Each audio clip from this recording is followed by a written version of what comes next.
Hey, what's going on, everybody? Welcome to the stream. I'm Ian Douglas. I'm the author of this website, techinterview.guide, and I'm here to help you get better at tech interviews. Change the layout on the page here just a tiny bit. I hope you're all doing well. Just going to reload a few things over here, keep an eye on the stream, make sure everything's working okay. Audio's working good. Got music going in the background. It's funny how much more reliable a Windows machine is. Really quiet? I'm really quiet. I am really quiet. Why is my microphone really quiet? Let's go fix the microphone. I was just saying how much better this tends to be on a Windows machine than on a Mac, and then I get told that my microphone is quiet. How about now? Whoa, that's way too loud. Well, it's better. Turn that down a tiny bit. There we go. Cool. How's it going? Ukrainian Potato, good to have you. Well, welcome. I think Potato and I are going to chat a little bit later. They want to get into some streaming. Intro music was at least 6 times as loud as my voice. Yeah, that doesn't surprise me. I love that music. Yeah, that music is pretty great. And it was a free track that came with the Stream Deck. And as soon as I heard it, I'm like, oh, this is great. So if anybody watches Marvel movies, the actor that plays Hawkeye, Jeremy Renner, is actually a musician, and he made a track called Main Attraction, I think. And the intro music that I found for the stream sounds a little bit like his track called Main Attraction. And he's actually a really good musician. You know, like you sometimes hear like, oh, that actor, you know, they're dabbling in music and they're not really that good. Jeremy Renner is actually pretty good. So I actually quite enjoy his music. He's only got a couple of albums, but it's pretty good rock funk, sort of bluesy feel sometimes, but really good rock. And so I heard that track and I'm like, oh, that sounds like the Jeremy Renner song that I like. So I went with it, and it's been my intro music ever since. So hope you're all doing good. And then the music that I stream in the background is Harris Heller, who runs a YouTube channel called Alpha Gaming, and he basically has his own record label now called Senpai Records. And basically what he did is he went to Fiverr and he contracted a whole bunch of people on Fiverr to make DRM free music, and he paid them, you know, whatever chunk of money to give him exclusive rights to use the music however he wanted. And he owns like full rights. And then he basically turned around and he made all of the music DRM free, which means we as streamers can use that as background music now at no cost. The thing is, because I stream it on Spotify and he makes like a fraction of a penny every time I play one song, and I play an hour and a half worth of his music, and so do like tens of thousands of other streamers, it actually became his primary source of income. He used to like stream full-time on Twitch, moved everything over to YouTube, and now he makes so much money on the music that basically replaced his income, to where now that music that he licensed through, I think he said it was through Fiverr, although now I'm sure he's made enough money that he probably like just directly licenses you know, musicians or whatever to work with him. But he basically makes like a crap ton of money now just on the background music that people play on their streams. So, and there's all kinds of genres. Like right now I'm playing, I think, kind of a lo-fi. Where'd my music thing go? Yeah, it's just doing like a lo-fi channel or something right now. But he's got like hip hop, he's got rock, he's got kind of like a arcade sort of style music. He's got hi-fi, synthwave, EDM, hype kind of tracks, ambient. So he's got like all, I think he said he's got something like 15 different genres, and each one's got like 100 plus tracks. So it's pretty fantastic that he set that up. So who are we talking about? His name is Harris Heller. And so if you search Spotify for Stream Beats, just search on Spotify for Stream Beats, you'll find like all kinds of free music, and there's no DRM hit. Like, as long as you stream on Twitch, you put your videos up on YouTube, you can stream the stuff on YouTube, you'll never ever get hit with a copyright violation. So pretty sweet. Let's see. Yeah, tonight, no real agenda tonight. I was going to go through a little bit of Q&A. I want to revisit the resume review that I did on Sunday because I have a little more context on the kind of position that person was applying for. So I kind of want to go back over a resume review. But yeah, as you see in chat, you can certainly drop questions and chat kind of as we go. Otherwise, no real agenda. I've been doing a ton more live coding on my work account that you can see down here, Ian the Postmonaut. I've been building a Twitch chat bot, and it is ridiculously fun. It's a lot of fun. Like once you understand how the Twitch bot works and how to parse the messages and like how to do something with what the person types in, it's actually pretty fun, pretty addicting. I have to be careful not to spend too much work time, building fun stuff. But I was building it to run like API collections in Postman, and it works really well. Had a lot of fun with it. And so now I'm extending it to doing things like watching giveaways on Twitch. G&D was hanging out with me today. We got it working on the stream today, so I appreciate G&D dropping by and helping me get that working, as well as G&D and RC Maniac helping me break the code and coming up with edge cases that I wouldn't have thought of. But we basically got an API working where you can do like exclamation point API, weather, and then Denver, Colorado kind of thing. And it'll go hit an actual API in real time and go look up the weather for that location, with the idea that I can go build up any collection for controlling my lights, controlling my music, controlling whatever, and just going and hitting those APIs in real time and just building all of that into a Twitch bot has been enormously fun. So I've had a really, really good time on it. And today we basically worked on a thing where if somebody does a giveaway, sometimes you'll see like Stream Elements right now chatted in the window right here that says like drop questions and so on. And so Stream Elements is a really popular tool that people use for doing giveaways. And we basically worked on the bot today to where it'll watch when Stream Elements picks a winner from a giveaway and then waits for them to actually say something in chat.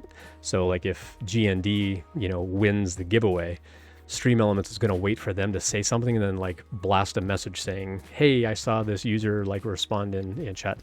And I basically wrote that to give away to some other people. So stuff like that has been enormously fun. I basically used my lunch hour today to work on that, and it was good times. It was good times. RC Maniac says, I still question the API. I kept saying today's weather was 69 Fahrenheit and it was 80 plus. Interesting. I wonder if it got cached or something. Yeah, I don't know. No answer for you there. But I think what I'm probably going to do, so that was more like just a sort of proof of concept kind of thing. But the version of it that I'm actually going to run on this Linux machine, I'm actually going to hit those APIs for real. And I'm going to build rate limiting in and do like some better architecture around it, but I can't do that on work time. So I'll be doing that on my off time. I don't think I'm going to be able to live code on my Postmonaut account for that since it's not really work related. I mean, I probably could, but I don't really want to risk like getting in trouble and spending time on stuff that I shouldn't during work hours. And so I'll probably be working on that occasional evenings, maybe on the weekends. I don't know. We'll see. We'll see what kind of time I have for nerding out on that stuff after hours. Let's see, the other big news, aside from shifting this layout a tiny bit, I'm going to shift this whole layout behind me. So I've got more lights coming. Shh, don't tell my wife. I'm going to be rearranging the lights on the wall. I have a problem. I have a problem. I ordered more Nanoleaf panels, so I'm going to have 43 of them. And I'm going to be basically building a new layout on the wall that looks... How's the view average over there? So the view average almost hit 3 today. I'm at like 2.8 or something. So I'm going to have to stream a couple more days to get my affiliate status over there. But I'm like really, really close now. It's been nice having like more than half a dozen people showing up on that stream, even just to lurk and just let it run in the background. I appreciate everybody dropping by. Yeah, it's been up quite a bit. I mean, as soon as you mention chatbots and things like that and programming, I tend to get a couple extra people coming by and lurk. Ukrainian Potato asked for a dad joke. All right, so let's do dad joke. How do you get a baby alien to sleep? You rock it.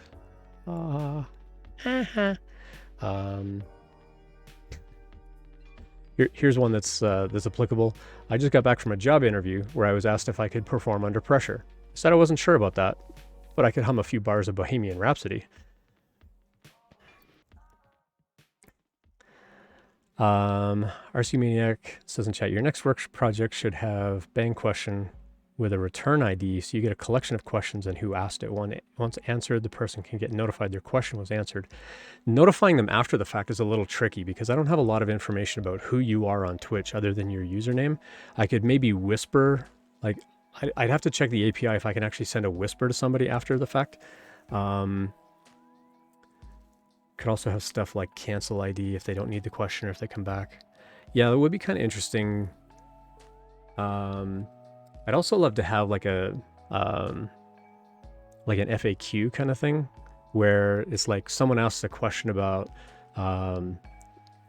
you know, what questions do I ask at an interview?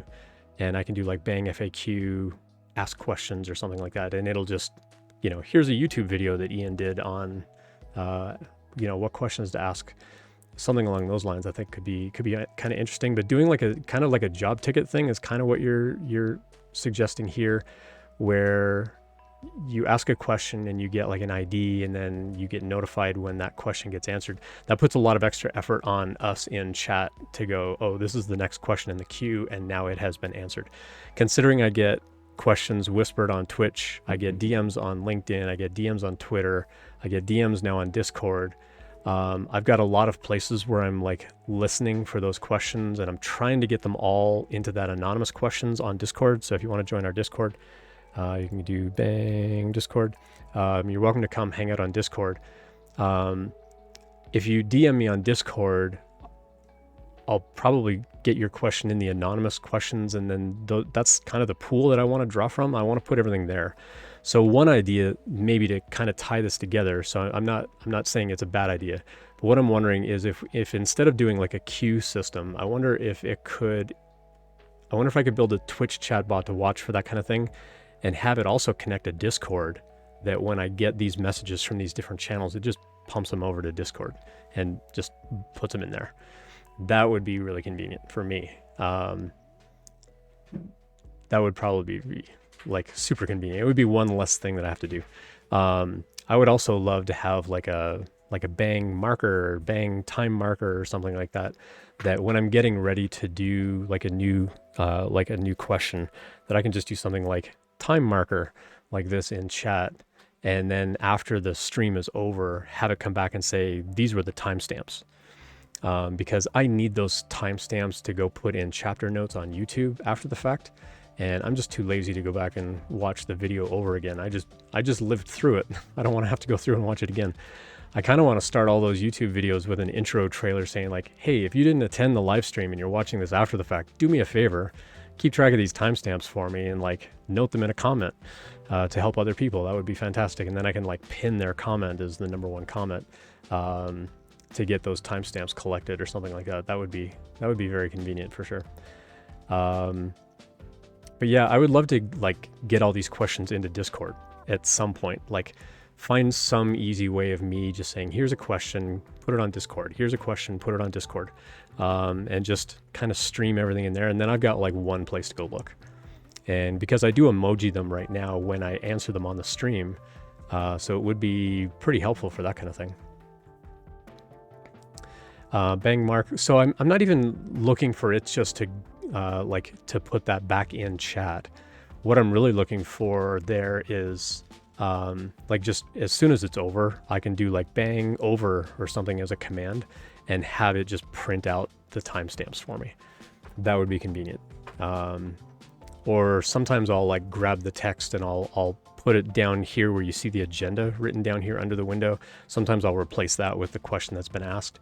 If I had some way of like putting all of that together where it's the timestamp plus the question and like track all of that, that would be really convenient. Yeah, I don't know. We'll figure something out there. That's the thing with building these Twitch chatbots now, is I got like all these ideas and not enough hours in the day to go build them. So we'll figure that out. Anyway, what I was saying about these lights, I'm going to change the layout, and the layout is going to look something like this. So imagine my face in front of this, but this is basically what the new layout of the lights is going to look like once I get them all in. And what I want to do is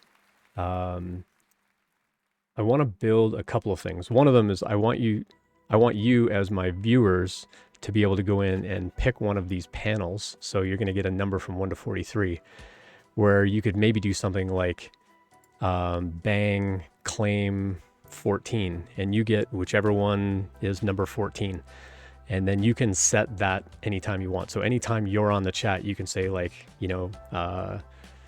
bang red or something like that. And it's going to go, oh, RC Maniac. RC Maniac has panel number 15 and he wants to make that panel red, and like bloop, that one turns red and it just stays red because RC Maniac was here and that's the color that RC Maniac wanted. So I want to do some fun stuff like that with the lights. I think it'll be kind of entertaining. Or maybe redeem some channel points to like make them flash, or set like the Boba Fett color, or something. I don't know. I want to do something fun with the lights.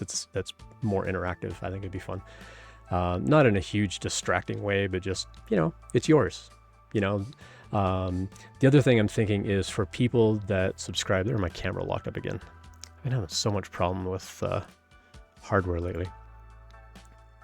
The other thing that I want to do is, I've said over and over, I don't do this stream to make money. I do have occasional people subscribe, which I absolutely appreciate, and I'm like this close to getting that first $100 payout from Twitch. And I'm turning all that money over to other groups who are promoting diversity in tech. And what I want to do is I want to start encouraging subscriptions specifically to go towards that goal. So you don't have to subscribe tonight, but what I'm thinking is if you subscribe, I'm going to sort of give you one of these panels. It stays on my wall. You won't own it, but I'm going to say like, this panel now belongs to Aveline French because Aveline was my last subscriber. But the way that I've planned this new layout, bring this back on here, notice they're all in a diamond pattern. What I'm going to do is I'm going to 3D print some things where you can actually hang a design over top of your tile. So let's say, let's go over to that browser window. Hopefully you can see my, so this one here that I'm pointing at, for example, let's say this is RC Maniac's panel, and RC Maniac really, really likes Spider-Man. I'm going to 3D print a Spider-Man logo and hang it over top of that panel because that's RC Maniac's panel. So if RC Maniac is a subscriber, RC Maniac gets that panel, and I'm going to put, that Spider-Man logo on that panel or something like that, because that's RC Maniac's panel. And then you can come in and you can change the color of your panel. Like, these are things that I want to do for people that, subscribe and like chip in on this whole idea of like, let's get diversity in tech. So that's the kind of fun stuff that I want to build over the next months, however long that takes. I think it'll be fun. But I get the other light panels, they should be in tomorrow. So I'm probably going to spend part of Saturday, and I don't know that it'll be ready by Sunday. I don't know. We'll see. We'll see how energetic I'm feeling on Saturday. I have mock interviews to do, but I'm going to like tear all these ones down and plan out and like get this new pattern up on the wall. And then from there, I'm going to figure out like, how do I number them? How do I let all of you claim one? Like, how do I build a Twitch chatbot for this? How do I let you go in and claim one as a subscriber? And then let you like change that color and whatever. So we'll figure something out there. I need to figure out like a list of commands or something. It's going to be easy to kind of go through, but I think it'll be fun. It'll be kind of interactive. And then we can start telling people like, hey, like, I want you to come in and subscribe. I'm not keeping a dime of that money. All of that money is going out to these other groups that are promoting diversity in tech. Like, that's what I care about. And just say like any bits that get donated, any subscriptions, any tips, anything along those lines, 100% of that money is going away to these other groups. So I thought that could be kind of fun. Now that I got more lights coming in. The other thing on this pattern that I'm trying to figure out is, can I 3D print something to fit in these other little gaps? So we've got all these like dark gaps, which will basically be light color on the wall behind me here. It's going to be kind of this gray color aside from whatever light is shining on it. But is there something that I can 3D print? It's going to be 6 inches by 3 inches that I can do like just this repeating pattern. And so I might do like hexagons or other little squares or some kind of shape just to like stick in between the lights. I think could kind of fill it out a little bit and make it kind of interesting. So yeah, I don't know. We'll think of something there. It reminds me, Zooey says in chat, it reminds me have the website a college student where they did $1 pixel. Yeah, it was called the $1 Million Pixel. And I just learned like a week ago that there was something on Reddit for April Fool's Day or something where it was like the whole weekend where like teams of people could go in and they could coordinate, like change a single pixel to a single color.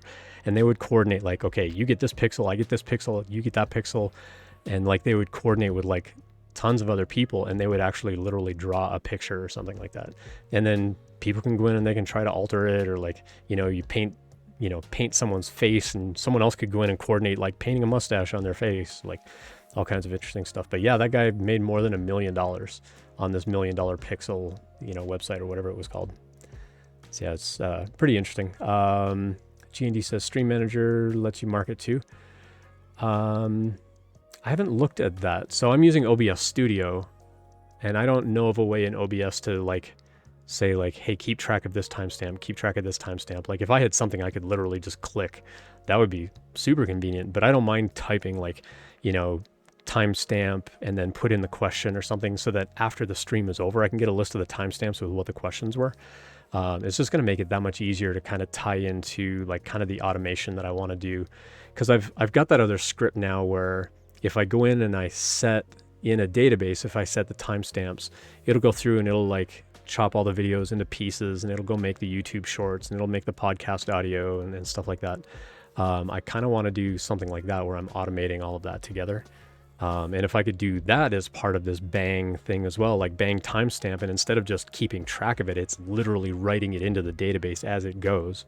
And then once the stream is over, it can send a signal going, the stream's over, start processing, the actual short videos and stuff, and let this little thing crank away on like building the YouTube videos and the podcast audio. And then from there, figure out how do we get that to actually upload to YouTube and upload to, Podbean or whatever the podcast thing is that I use.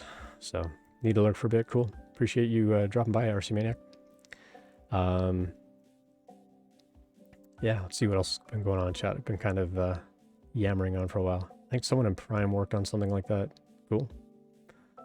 Bang marker to mark a time, or Bang answer to auto market, post what the question is. Yeah, so like I would love to find some way of automating more of that, especially for my own time. Like, there's this whole notion of like, what's your time worth? And like finding a way to go in and say like, I want to keep track of who's watching my stream. I want to keep track of who's following me on the stream, who's been following me for a while. Who are my longest followers and how often do they come by? And come up with some kind of reward program. It's like, hey, you know what, Zooey, you've been watching my stream for 6 months and you're not a subscriber, but that's okay. But because you've been here for 6 months, I'm going to give you one of these tiles. And so, I'm going to like claim on your behalf. I'm going to say Zooey222 gets, this panel or something. And now that one's yours.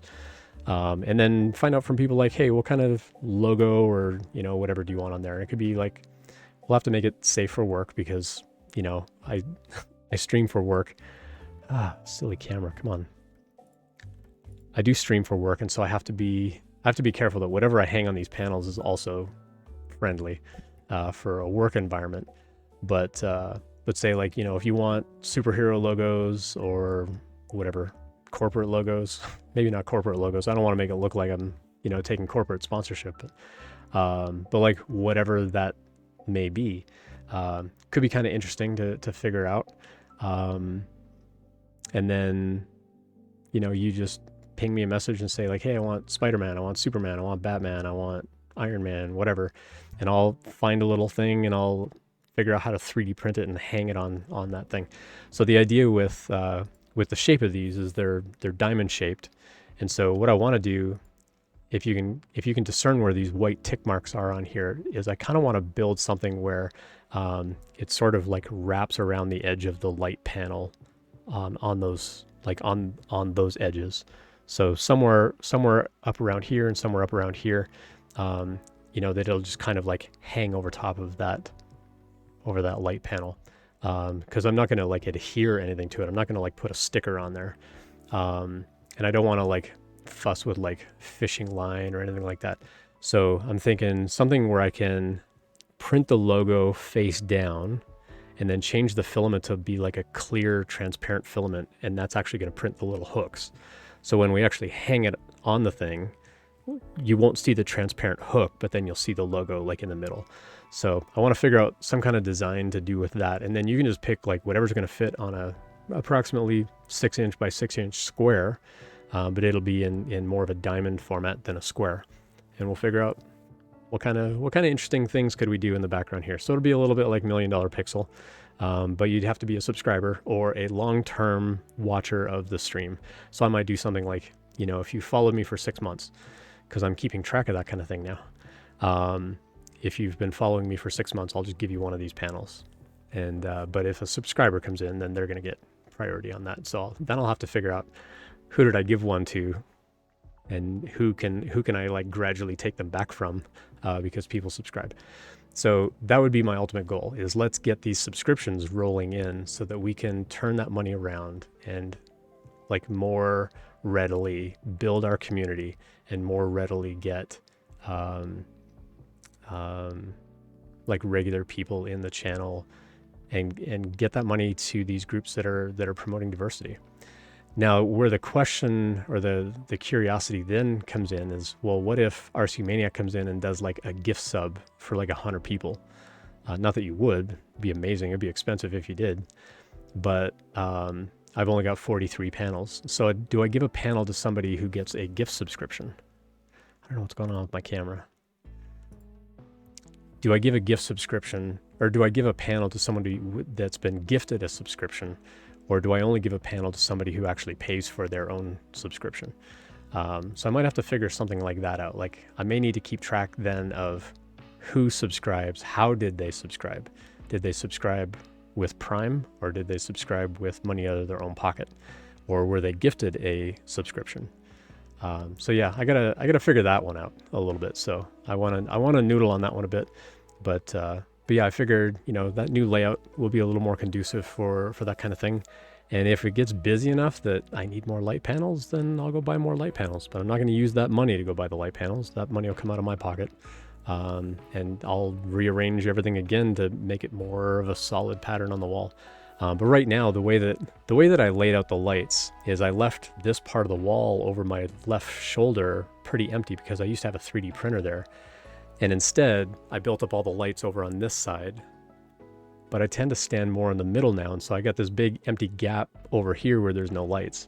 And so I thought, well, I should move some of these lights over here so that they're not behind my head.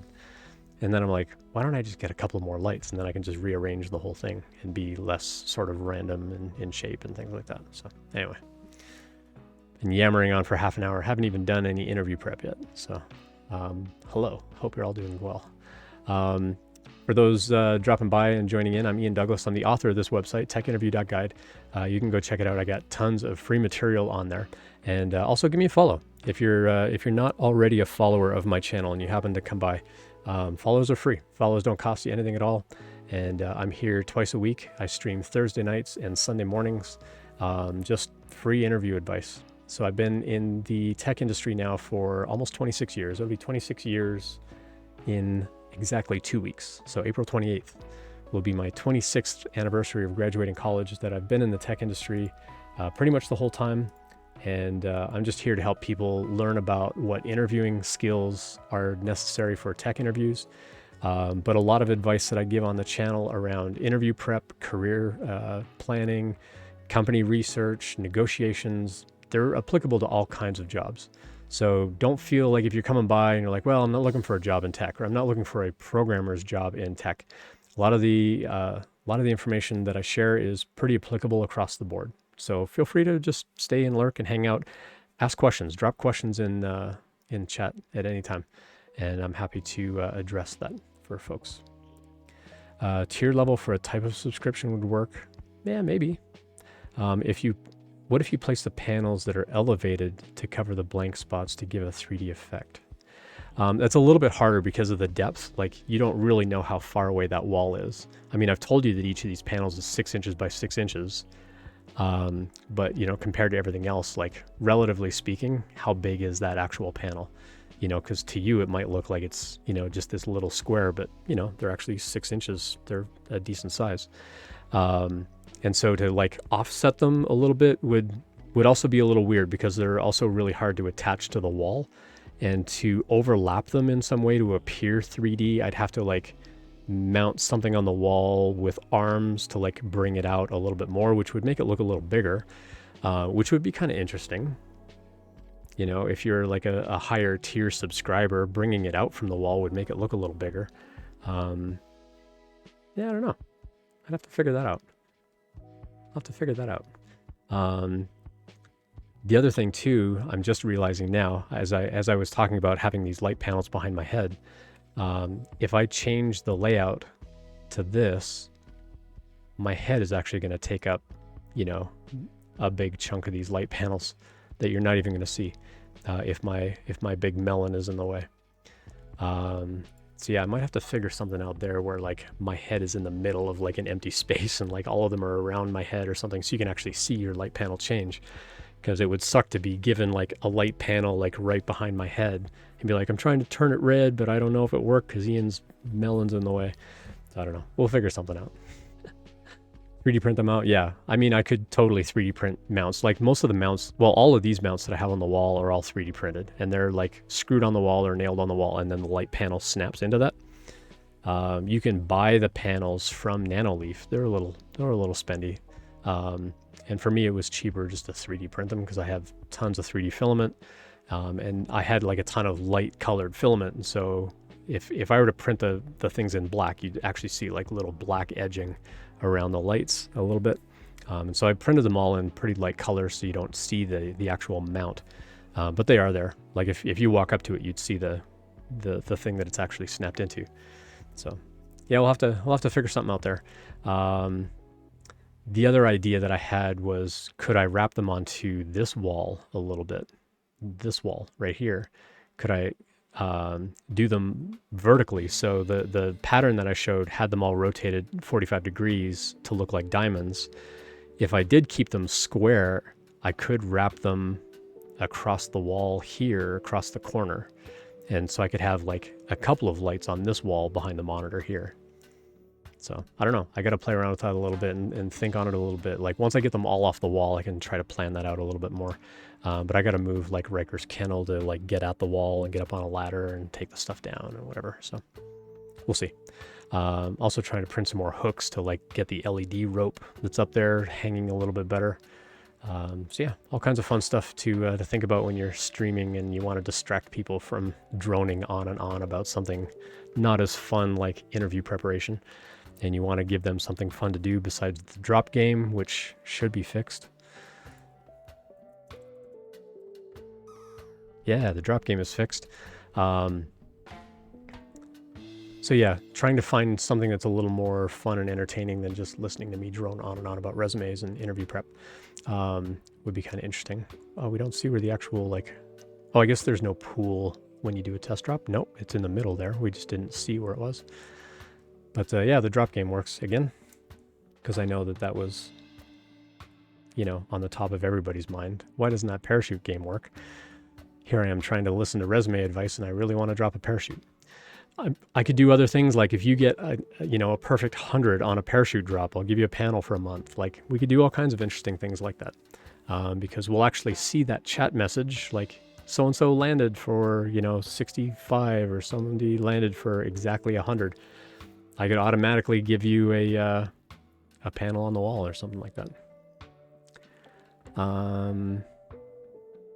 G&D tried to redeem points for parachute drop. G&D, just try like bang drop in chat instead of redeeming points, because I have a feeling that the points aren't working. I'm wondering if you just do like exclamation point drop, if that would actually work. If you want to give that a shot. Or anybody else, if you're around, if you want to try and give that a shot. Oh, that worked. And there's the pool. The pool showed up for that one. Ooh, Tech Dinosaur. It's looking good for coming in for a landing. Oh, didn't make it. So yeah, I think the I think the point redemption for the parachute game is not working. So I will shut those off because I don't want people wasting their points. But I'm also trying to think of like, what do people use these accumulated points for? You know, maybe that's where we could like change all the lights or something like that. I don't know. We'll think of something.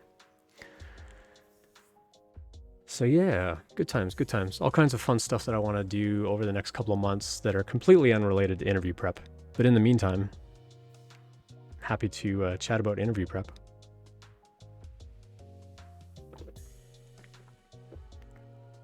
So I follow another streamer, GGBav.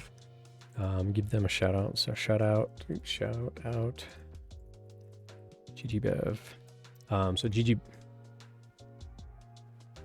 entry for GGBav has been added. Oh, yeah, cool. All right, so the C3 or the Hello 3PO thing is like, if GGBav ever shows up and says something, it's gonna like highlight them. Like I think every time they come in, it like gives them a shout out right away. But GGBav made the emotes for me. So all the Ian Douglas welcome emote, for example, that animates and things like that. So he made all those emotes for me. And one of his other followers is Ukrainian Potato, who was hanging out in chat earlier. I don't know if Potato's still hanging out or not, or if he got too bored listening to me talk about lights on my wall. But they want to get into some live streaming. So I think we're going to have a chat later tonight and chat about live streaming, get them up and running on some live stream stuff. That'll be kind of fun. Oh, looks like the parachute drop reset. So if you want to try for another drop in the pool, have at it. Just do a bang drop and you should get a drop. So I'll go fix like the point channel or the channel points and all that kind of stuff too. But what else? What else is going on? Can't think of anything else. That's pretty much it. Yeah, so let's dive in a little bit. I do want to revisit the resume review that I did the other day. So I will go find that resume.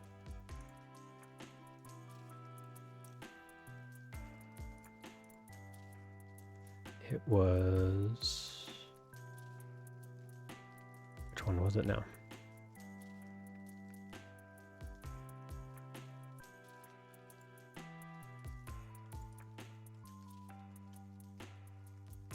Yep, this was the one. All right, let me pull this up.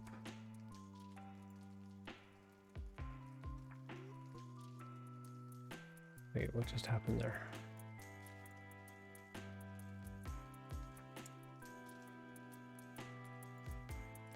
All right, let me get the window set up because I wasn't initially planning on doing this resume review before I went live. It was just something I kind of thought of like as I was going live. It's like, oh yeah, that person gave me more context about their resume. Let me go back and fix my camera again. I don't know why that's happening. Cool, so let's go pull up the extra context for their resume review. And then I'm gonna switch my layout. So that was the browser.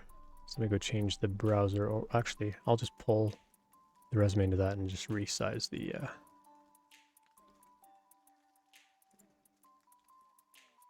I'll just resize the browser window. So this was the anonymous resume that was sent over to me. Let's pull this up. Oops, wrong thing to pull. And let's see.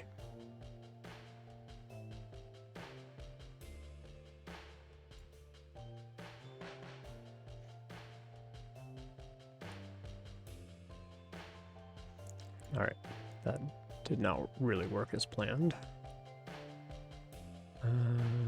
Close enough, I think.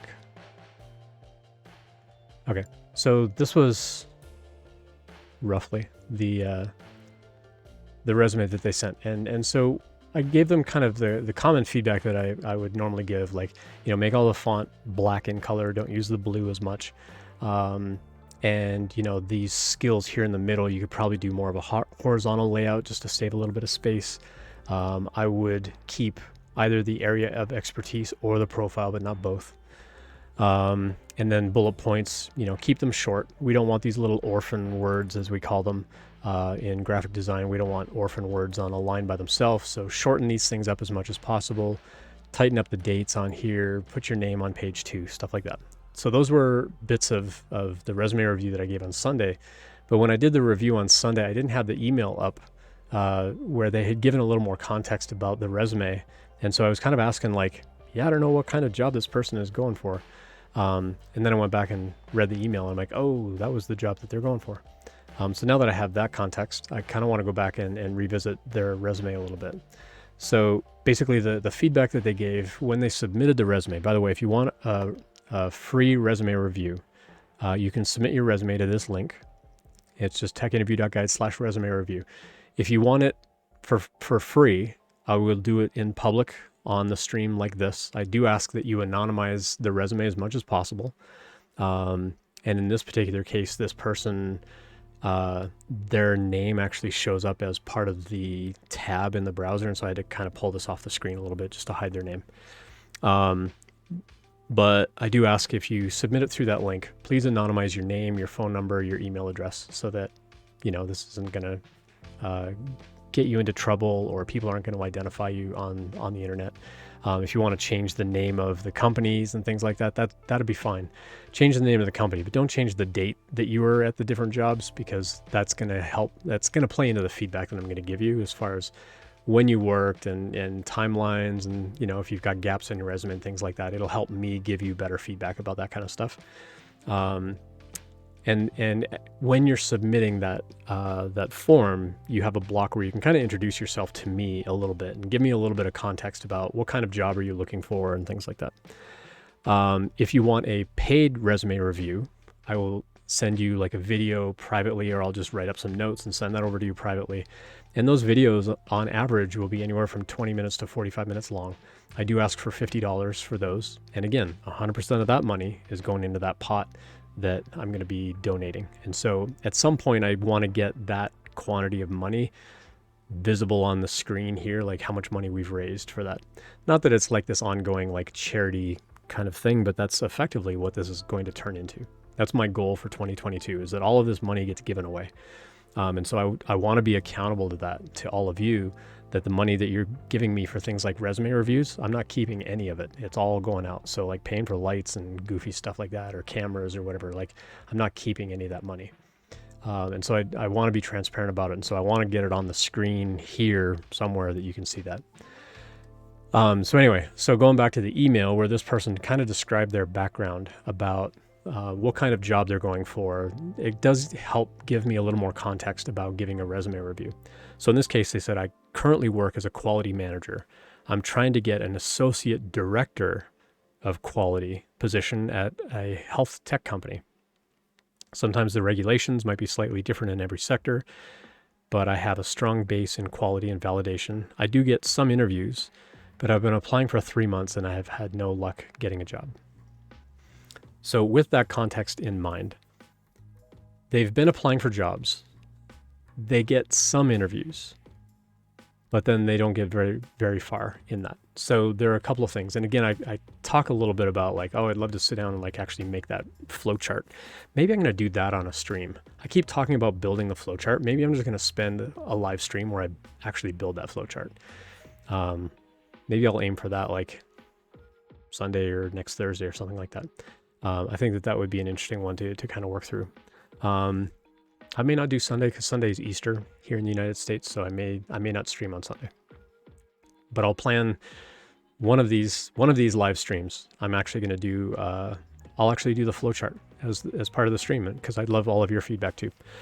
So knowing that they are sending this resume out to apply for jobs, and they're not getting very many interviews, and then the interviews that they do get are not turning into jobs, gives me a little bit more context into how far they're getting through the process towards getting a job. And that helps me then try to figure out, okay, well, if they're sending this resume out and they're not getting calls, it could be the resume. Or it could be that job is saturated, or that company is really popular, and so they get thousands and thousands of applicants and they get to be really picky. It could be a number of things, but again, that's the kind of flowchart thing that I want to kind of put together. I think it'd be fun. Zooey wants to see some live coding. So Zooey, if I know it's hard now that you're at your job, but I've been doing a lot more live coding on my Postmanot account. So if you want to go give that account a follow, then you can do that. But yeah, I would love to do more live coding. Like I was talking about with the automation stuff I want to do with the lights and the Twitch chatbot and things like that. I'm probably going to do more evenings and weekends for that kind of stuff because I don't want to like get in trouble at work for like nerding out on fun stuff like that.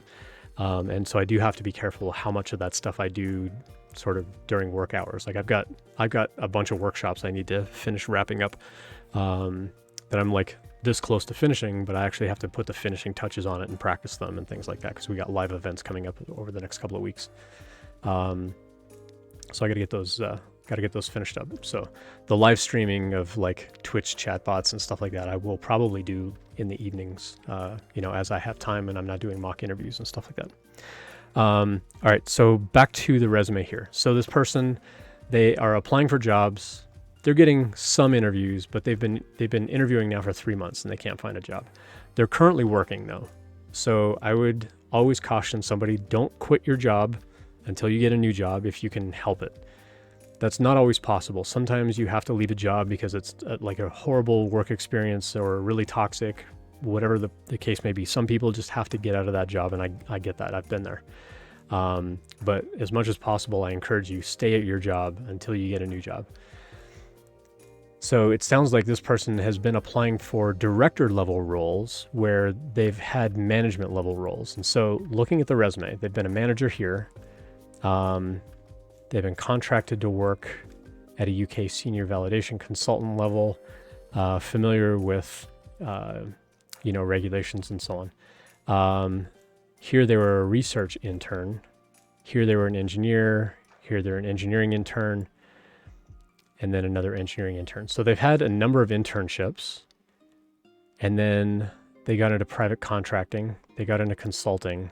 And then they got a manager job. Now they've only been a manager at this job from September 2019 until now. So 2020, 2021. So about 2.5 years they've been a manager. And now they're trying to get an associate director role. Well, going from a management role to a director role is actually a pretty big jump. Management, you're kind of taking care of people.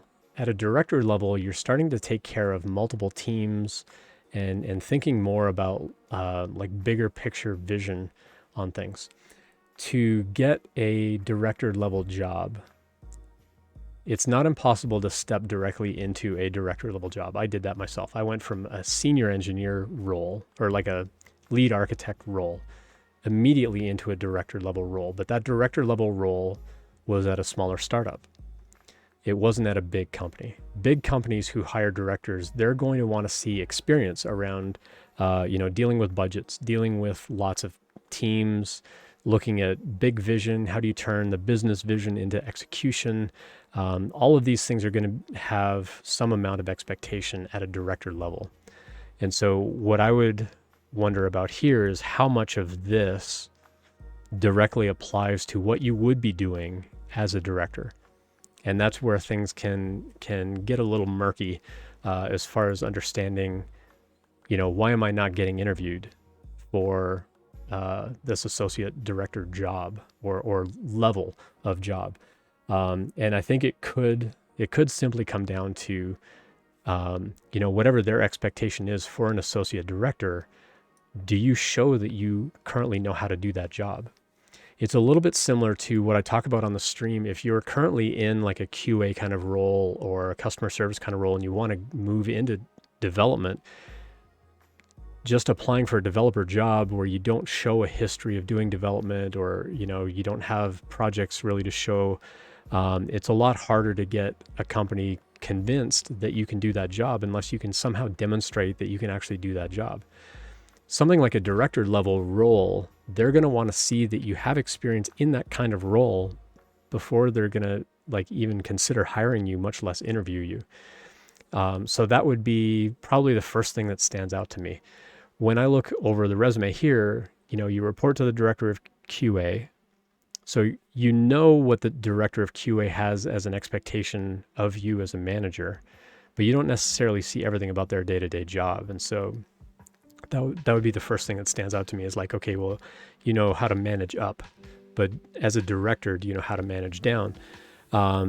Delivery of quality validation policies, SOP, standard operating procedures, work instructions that are compliant to FDA, and so on. Oversight of CSV activities. Again, as I talked about on Sunday, I don't know what the CSV term is in regards to what you do in quality assurance. So you might need to like actually spell that out. So up here, when we were talking about some of your industry specific terminology like GAMP and CSV and things like that, you may want to like actually spell that out so that anybody reading the resume knows what those terms are.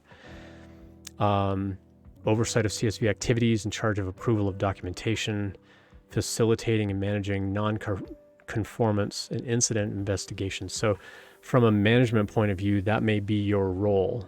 How much of that actually applies to an associate director level role? That's where you have to show like the value that you bring to that role as an associate director.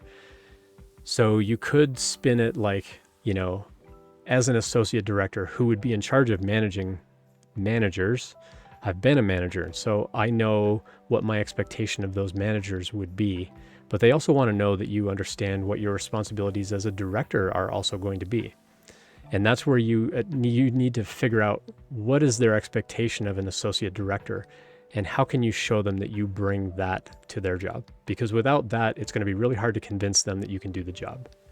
It's not impossible, but it will be much harder, especially if it's a big company, especially for things like data security concerns and user information concerns like PII and GDPR and HIPAA and things like that. There are going to be a lot of data security, data privacy kinds of things that you're going to need to also be able to implement and oversee.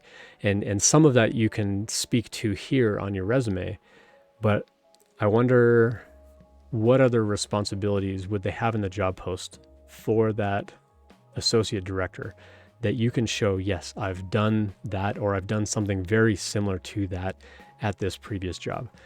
So that's where kind of going back to the idea of like build a really big resume or CV, build this up with a lot of information. And then when you go to apply for that job, you want to trim it back down to just the information that company is going to care about. And so what information are they going to care about? That's where you need to figure out, you know, through your like company research and so on, what have you learned about that company? Like, what are they actually going to care about? What is in their job post that stands out to you as something that they're going to care about your background? Like, how do you kind of want to pick and choose what you leave on the resume and what you trim out of the resume to bring that back down to 1 page or 2 pages? Again, depending on how long you want your resume to be. So that would be the main sort of key takeaway here. Like, you've got a lot of interesting experience, but again, I've not done this kind of work, and so I can't give very specific like, oh, you shouldn't mention GAMP 5 because that's an underused technology or whatever. Like I might tell somebody if I was looking over their resume and they're like, oh yeah, I do tons of PHP. It's like, okay, well, you know, you may want to show that you've learned other programming languages that are more prevalent. Unless you're going for a PHP job, then by all means promote your PHP work. But if you're applying for like a Ruby job, you probably want to diminish a little bit how much of the PHP programming language you've used. And so it could be something similar here, where I just don't have the same kind of experience in this area around like health technology and what a director level role would entail. I've been a director at 2 jobs, but I think the expectation is going to be very different from an engineering director level role and what you're trying to do here around like what you do in quality as far as like operating procedures and privacy laws and things like that. So I would probably reach out to somebody who is in a director level role and just say, hey, if you were applying for another job and you had this kind of background, how would you format your resume or CV? I would probably try to find somebody that would have more specific knowledge around that kind of thing. But just from a general kind of layout point of view, I kind of covered a lot of that stuff already. But again, like, I think just figuring out which of this text is most relevant to that job, leave that on the resume, trim the rest of it out. You need to show them in a hurry that you bring value to them at that job for that specific role. Here's how. And you want to talk to those points. That would be my generalized advice there. Cool. All right. So let's go back over to this panel. Zui says in chat, spelling it out might also help the scanner to pick up on those keywords. Yeah. Well, maybe. I mean, if they are looking for those specific terms like CSV or whatever, they're probably just typing those in, because in my experience, a lot of recruiters are just getting a list of those keywords from the hiring manager saying, what kind of person do you want for this job? And they're like, we need somebody that knows Rails. Okay, Rails. And they find all the resumes that have the word Rails in there. Whether that's 100% accurate, they may not know, but they're going to see all those resumes. They're going to start calling those people and go, these people sound smart. Let's give them to the hiring manager and see if they also agree. And then the hiring manager is going to go through and kind of do a second pass on those resumes going, this one's valid, this one's not. It had the word trails on there because they like, running on trails or something, or they built a project about running trails or biking trails or something, but it didn't actually have, they never used Ruby on Rails as a technology. So that's where sometimes the tracking systems get out of whack a little bit. Kinja Sloth, good to see you in chat. Hello. So that can be where things get a little out of sync between the recruiters and the actual hiring managers around what they see on the resume and what they're looking for on the resume. So those are all things that you need to kind of consider when you're putting these resumes together. Like, how are you putting those keywords on your resume to show the value that you bring? Cool. All right, well, let's keep going. If you got questions about interview prep, career preparation, company research, any kind of topic, I'm wide open. We'll keep going for another half hour or so, depending on questions. I'm happy to keep chatting and nerding out. Or I could excuse myself, go over to my other machine and copy over some of the Twitch chatbot stuff and kind of show that off. And we can tinker with that and play with that a little bit. I'm open to ideas for tonight. I didn't really have agenda other than some Q&A and to go back over that resume from Sunday. Once I remembered I had a little more context about it.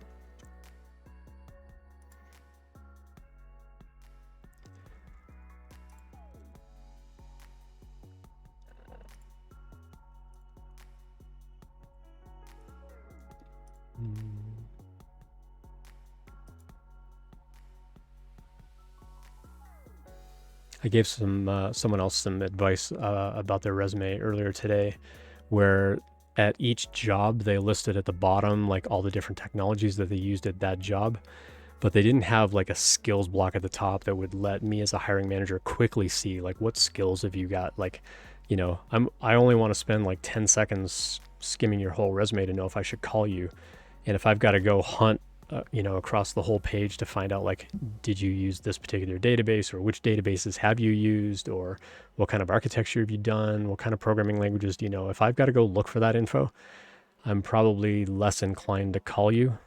I would rather call people where I can more readily and easily find that information.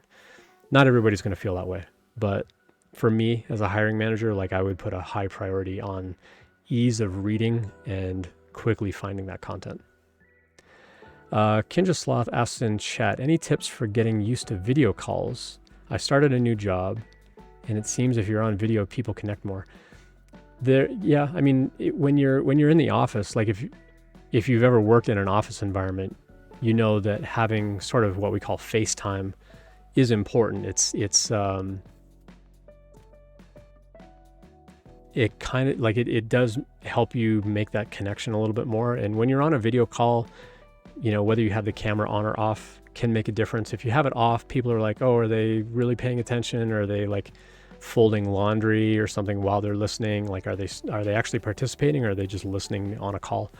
But if it's something where you're doing an interaction with a coworker, it's helpful to have that camera on, because it does give you that closer interactive kind of feeling and be a little more collaborative. So any tips for getting used to it? I would say my number one tip is be comfortable, be yourself. If you have a standing desk, but you're more comfortable sitting, then take a video call while you're sitting down. For me, I'm constantly switching back and forth between sitting down and standing up throughout the day because I have a motorized desk that'll go up and down. When I have my camera on though, like they can see what I try to do is I try to position the camera so that, everybody's head is like right underneath the camera. And so while I'm looking at them, it's almost like I'm looking directly at the camera. So it kind of looks, because if I stare right at the camera, it's like I'm making eye contact with you, right? Like it looks like I'm looking directly into your eyeballs. But if I put their heads kind of underneath the camera, it still looks like I'm kind of looking at them. But then if I've got my head turned over here because I'm like reading Facebook, or I've got my head turned over here because I'm paying attention to like a YouTube video, then I'm not looking at you. And so that can be the other sort of disconcerting thing, depending on where your webcam is and where you put the actual video screen. What I've seen happen on some people is their laptop is over on one side, but their big monitor is right in front of them. And so they put the Zoom call right in front of them, but the camera's over here. And so then it looks like they're looking away. They're looking at the big screen, but the camera's looking at the side of their head because of where the camera is positioned. So I would say, as much as possible, try to get that camera right in front of you so that it feels a little more like you're interacting directly with them. Now, when I'm broadcasting on Twitch, I'm kind of watching a lot of things about my stream. And so my window in front of me has the chat, and it's got my, the video, like I can see the actual interface that all of you see. I've got like statistics. I can see the music audio levels. I've got Spotify over here, making sure that's running. I've got browsers over on this side, making sure that, everything's playing properly and that the video hasn't hung and all that kind of stuff. And so I'm kind of looking all over the place for that. But when I'm kind of paying attention to my broadcast software, I'm paying more attention to like what's happening on the screen as opposed to staring in the camera the whole time. I could sit here and just stare at the camera the whole time, and it will make it feel like I'm interacting more with you directly because I'm looking directly at the camera. And anytime I do like my video intros, like if you watch the video intro for Twitch and YouTube, for example, I'm like, I'm Ian Douglas. I'm here to help you get better at tech interviews. And I am looking directly at the camera because I've practiced that intro text enough where if I had it on the screen and I was reading it on the screen, you could tell that I'm reading it as opposed to looking at the camera. And so that can make a difference too when you're interacting with someone on a video call. The more you can look directly at them, the more of that connection they're going to feel. And so I know that even on my stream, it looks like I'm looking down, off to, away from the camera at a little bit of an angle. And that's partly why I moved the interface around here, because before my face was over more on this side of my screen. And so it was more like I was looking over this way all the time. And so by moving the chat in my video and putting my video on this side where my camera is, looks like I'm looking a little more kind of in your direction, but not exactly. Like I could still play around with that a little bit. I've also heard some people like, hey, just don't put your face on there because you get distracted by wanting to pay attention to you and your face and like watching my own lights behind me to see people changing lights and colors and whatever. And it does get distracting, but it also lets me know, like, am I smiling enough? Am I enunciating well? If people come in with hearing problems, can they read my lips? Do I enunciate well enough with my mouth and use my body language enough that they get the point across if they have hearing problems? So those are things that sometimes you have to take into consideration when you're live streaming or doing teaching and things like that, is how are you conveying body language and tone and so on. And that can also make a big difference on video calls. If you have people that you work with who have speech problems or hearing problems, is being able to read lips or see captioning or things like that. So those would all be considerations. As far as being like learning to be comfortable with video calls, that's a little bit harder because everybody is a little bit different about how much they want to be on video. When I was a teacher, for example, the students had to be in a video-based class for like from 9 a.m. to 4 p.m., any number of hours throughout the day. It wouldn't be like the entire time. But of the 9 to 12, 1 to 4 kind of time frame, within that 6 hours, they were probably in a live class anywhere from 2 to all 6 of those hours. And we got to a point where we told students, like, hey, if you need to turn your camera off, that's fine, but we still want you to interact. Like if we ask you to say something in Zoom chat, we expect you're going to chat right away. That way we know you're paying attention. You're not like napping on the couch and like you're sort of present, but you're not actually paying attention. So being comfortable being on camera, there are durations. And there was kind of a term that we started using at the school that we had heard somewhere else called Zoom fatigue, where you're just tired of being on a camera all the time. And it's a real thing. I get it. I don't like being on a camera all the time either. At least not all day, every day. Like I can handle it for a couple of hours. I don't mind being on a live stream and things like that. Clearly, I've done these streams for like 2.5, 3 hours sometimes. I don't mind being on a camera because I'm helping someone out, or I had like an hour plus conversation with a coworker today, helping them work through some JavaScript. And I did some live streaming where I was doing some live Python. So I've been on camera quite a lot today. I'm naturally right in the middle of like introvert, extrovert. I'm what they call an ambivert. So there are times where I don't mind being on camera, but there's some times where I'd really rather not be on camera. Appreciate the follow. Give you some blinky lights and applause. Appreciate you dropping by. Oh, the applause isn't playing. Oh no. Well, you get the blinky lights anyway, so appreciate the follow. So being comfortable on camera is really up to you and what your threshold of being on video is. And this can also apply to being on video interviews. Like some people just don't want to be on a video. And that's okay. I would say talk to the recruiters at the companies and see if they can make accommodations for you. Some will be able to. The company does want to know that you're a human being and that you are who you say you are and things like that. So they may want to do at least one video call just to see what you look like.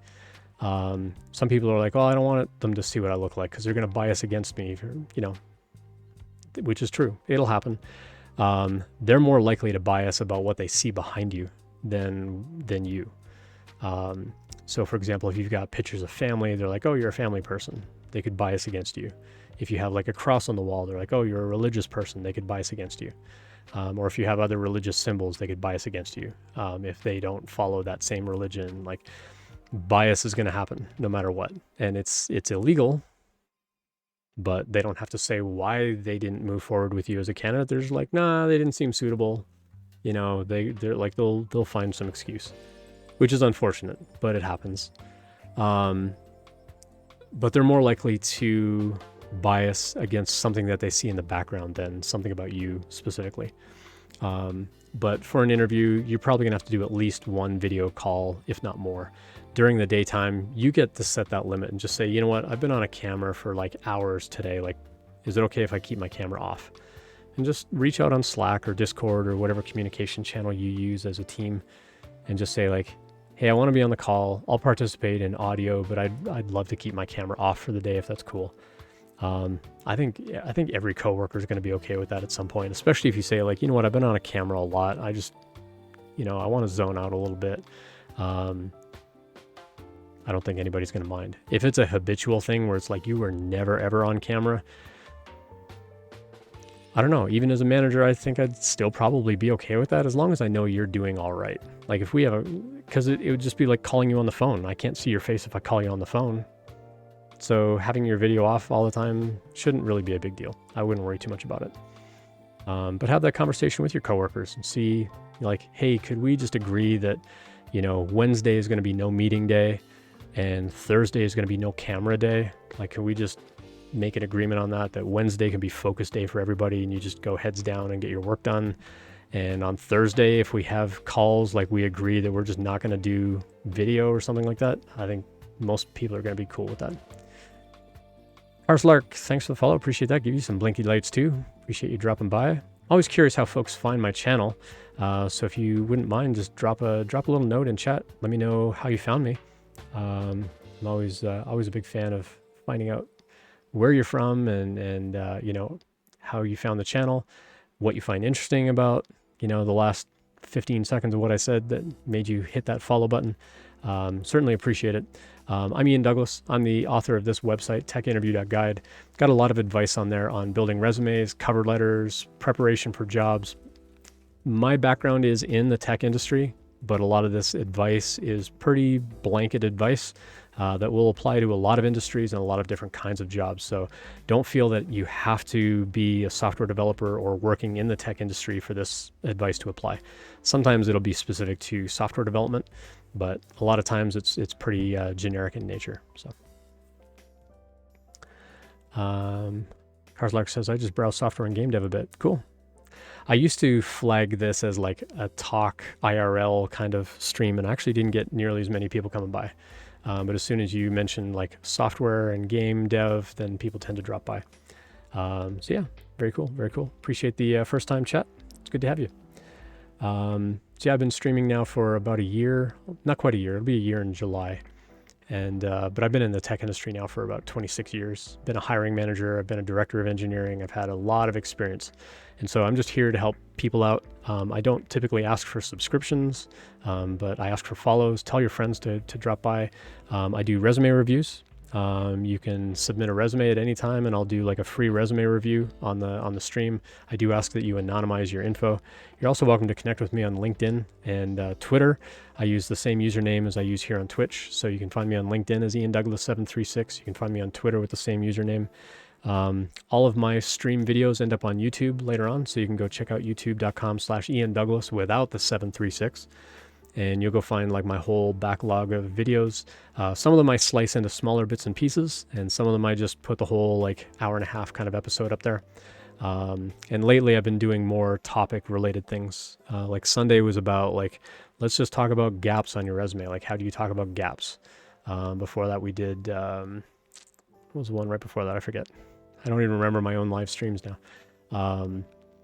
And I want to kind of circle back on some topics that we did like last summer. We did a whole panel with folks of like, what kinds of questions should I be asking at an interview? Like when I go to an interview and they get to that question of like, do you have any questions for me? You should always have questions for them, but like, what kinds of questions do you ask? And sometimes those questions can be questions that you ask up front. As you're getting to know people at the company and doing your research about the company, you can find those very specific questions. They make great sort of introductions of like, hey, Carslark, you know, I just met you and I see that you work at such and such a company. Have you got time for a 10-minute phone call? I want to ask you these 3 questions about working there. But if you'd rather just answer them asynchronously instead of getting on a phone call, like I'm totally cool with that. If you have some time, I'd appreciate hearing back from you. Boom. Cold intro email out of the way. And you send them the questions ahead of time. And if they write back and go, yeah, let's get on a phone call tomorrow, they've already had the questions. They can think on it a little bit. And that way you're not like putting them on the spot when you get on the call, you know, where you're giving them like some tough question that they haven't got an answer for. That can be really, really helpful. But I think a lot of people will also appreciate that you're asking very specific questions and you're giving them the question ahead of time so that and giving them the option of answering asynchronously, because maybe just like we just talked about with Kincheslav, like maybe you don't want to be on another phone call. Like, could I just get some work done? Like, could I just answer this later and you know, write out some answers for you? Some people are going to really, really appreciate that you're thinking of accommodating that for them. So I think that's a big help. Carslark says, you're from the USA, you're learning full stack MERN. Awesome. So Mongo, Express, React, and Node. I haven't gotten too much into that stack myself. I've done some Mongo in Python. I've done a little bit of Node and Express. So I actually taught software development for almost 4 years.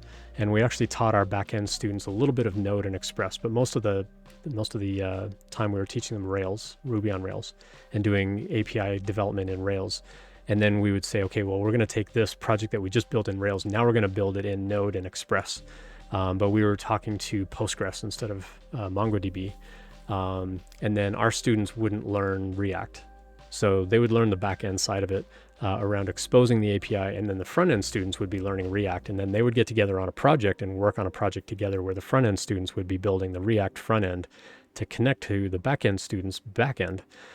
So they weren't really full stack programs, but at the end of it, you could still go get a full stack job because you would know enough JavaScript to like, hey, how would I, do something like this in HTML, CSS, to then jump into React if you wanted to. So lots of fun. GBev, good to see you, GBev.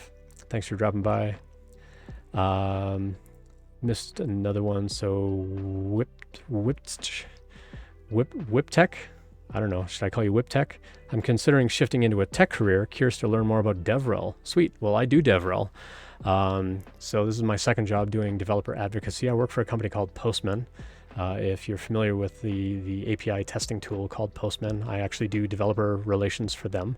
So I'm happy to nerd out anytime on DevRel. I actually did, if you go check out my YouTube channel, let me drop that in chat again. If you go check out my YouTube channel, I did a video a month ago where I had a whole panel of people where all we did was talk about DevRel. What is DevRel? What are those interviews like? Like what kinds of things do you do in DevRel? Why does my camera keep freezing up? All those important questions. I don't know why my camera keeps freezing. I need to reboot Windows again, and I'm dreading it because every time I reboot Windows, like something else goes wrong.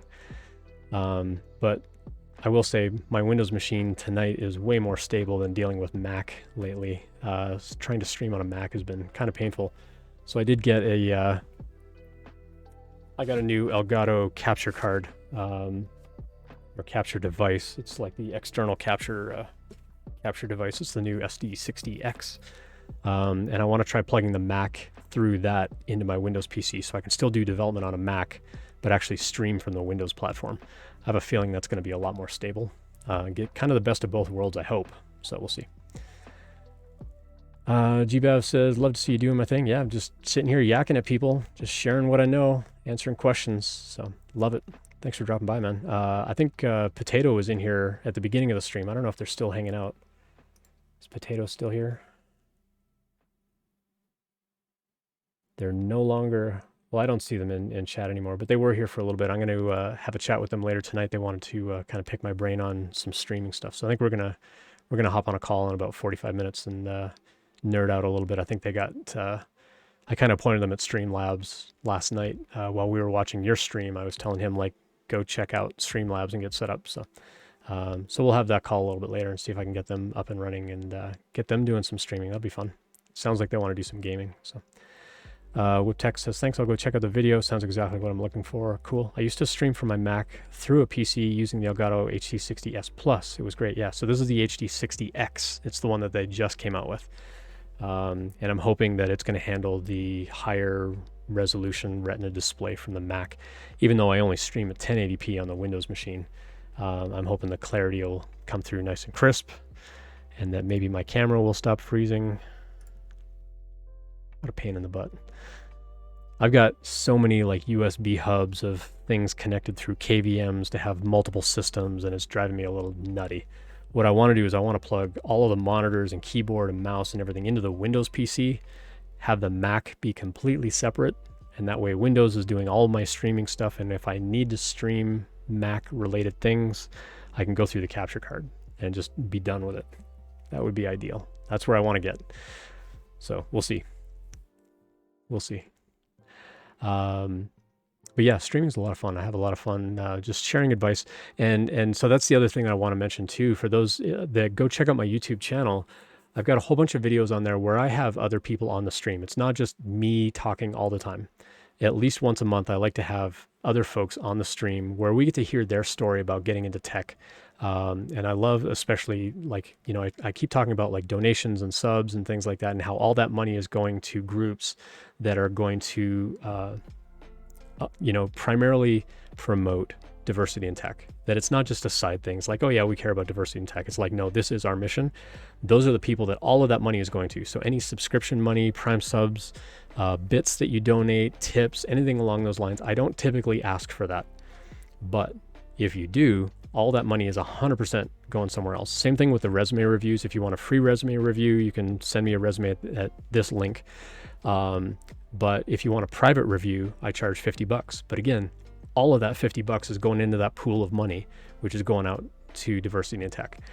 And so at some point I'm going to be rearranging all these screens so that I can actually show like the incoming money and keep track of that kind of stuff, and work with the Twitch chatbot thing that I've been building where I can track that stuff a little bit better and update stuff on the screen right away that says like, this is where we're at, this is how much money has come in, this is how much I've already donated, how much I have yet to, I'm waiting for like a payment from Twitch to come in so I can send that money out, stuff like that.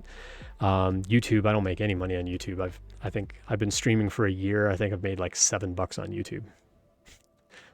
But all that $7 is going to someone else. as soon as it hits some threshold that YouTube actually sends me the money, I think it's got to get to like $20 or something before they even send me money. But all that money's 100% going out. And so what I was saying at the very beginning of the stream, to encourage subscriptions, I'm actually going to be changing up the light panels on the wall behind me to be a new pattern. That new pattern is going to look like this. And what I'm going to be doing is for people that subscribe, I'm going to let you pick, I want this light panel or I want this light panel over here. And you're going to get to pick a panel as a subscriber, and you're going to get to control that light panel. So let's say Ched Dev, who just dropped in chat, if Ched Dev were to subscribe and you say, I want panel number 18. Well, let's say this panel right here is number 18. Well, that one's yours now. And you're going to get to control the color of that panel anytime you drop by the stream. You want to make it bright blue, make it bright blue. You want to make it red, make it red. You get to control your panel. And I'm going to have like a little table of like who owns which panel and all that kind of stuff. And if I run out of panels and I get enough subscribers that I run out of panels, I'm going to go buy more panels. Don't tell my wife. Don't tell my wife. I buy way too many of these things already. I have 9 more showing up tomorrow. She has no idea. Shh. Don't say anything. It's a secret. She's just going to come down one day and be like, where the hell all these lights come from? And I've already planned of like wrapping them around this wall on the corner and the whole bit. Anyway, so if I need more light panels, I will buy more light panels. And then the other thing I want to do is if you subscribe for more than a month, I want to 3D print like a logo of some kind and hang it on your panel. So if you want Spider-Man, Batman, Rick and Morty, South Park, you want Cartman from South Park, I'll put Cartman from South Park on there. I'll 3D print that and I'm going to like hang it over top of your panel. And so that's going to be your panel until you no longer subscribe. And then I'm going to take it back and I'm going to give that panel to someone else. So we're going to have some fun with it. So I think that's going to kind of be my goal to like drum up these donations specifically for diversity in tech. Again, I'm not keeping a penny of this money. I would love to, but I make enough money in tech already. I've got savings already. I do like a second consulting job on the side to make extra money that pays for the lights and stuff. So I don't have to worry about my wife complaining that I'm buying more lights and 3D printer filament and whatever, because that comes out of this consulting money that I do. So I'm not worried about the financial aspect of it. I'm not doing any of this streaming to make money. I'm just here to help people out. And so I want to turn all of this money over to donating it to people to get diversity in tech. So that's my mission for 2022. And I appreciate everybody's help with that. So I'll talk more about that as we go. I just got the Twitch bot thing kind of like kickstarted over the last day or so, having a ton of fun building Twitch chatbots now to like interact with things. And I can actually interact with like the light APIs for the light bar, down here behind me that's on the desk, all these panels up here behind me. Ultimately, I'd love to get something to control the TV over here. Well, it's a monitor running off this Linux machine. I would love to control this in some way where if you drop like 1,000 bits, you get to change the text on the screen or something for a little while. I think that could be kind of fun, but we'll see. We'll see how that goes. We'll play that one by ear a little bit as we go, I think. Kindra Sloth says, I'm interested in a Twitch chatbot building. Are you going to be going through that in a stream? So I have been. So down here underneath the screen here, you see my other Twitch username, Ian the Postmonaut. So I work for a company called Postman. We call ourselves Postmonauts. So I made a Twitch handle called Ian the Postmonaut. You can go check out those videos over the last couple of days where I actually built a chatbot in Python. And we have it connecting to IRC and like seeing the incoming messages.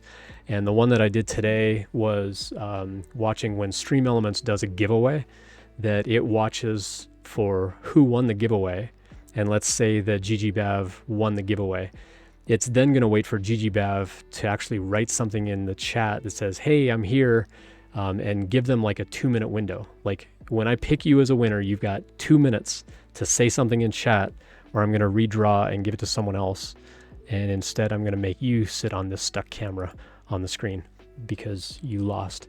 I don't know why my camera keeps hanging. It's something with all these USB cables. Again, I want to like just plug everything into my Windows machine where it's generally pretty stable and not worry about doing all this stuff on a Mac.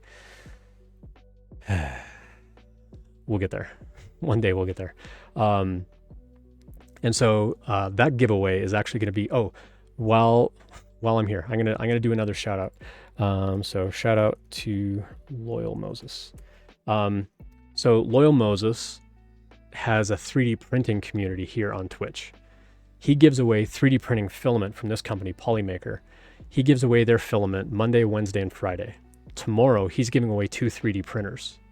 He gave away 2 last week, and he gave 1 away the Friday before that. And then he's approaching 2,000 followers.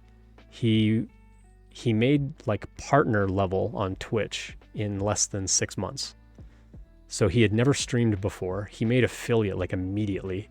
And then he made partner recently. He applied for partner, got denied. He reapplied and they accepted him as a partner because he's had something like 42 level 5 hype trains in a row. Like whenever he streams, there's at least 1 level 5 hype train. And of all the hype trains he's had on Twitch, 42 in a row have gone to level 5. He hasn't had a hype train less than level 5, like fully complete level 5 hype train in 42 hype trains over the last like 3 or 4 weeks or something like that.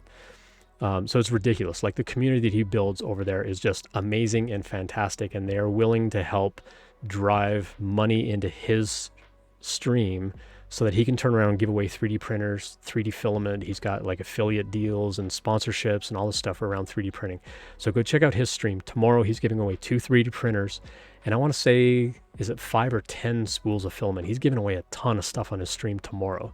So go check out his stream tomorrow. It starts at 5 p.m. Pacific through, he usually streams for like 4 or 5 hours. So it's probably going to go till like 9 or 10 p.m. Pacific.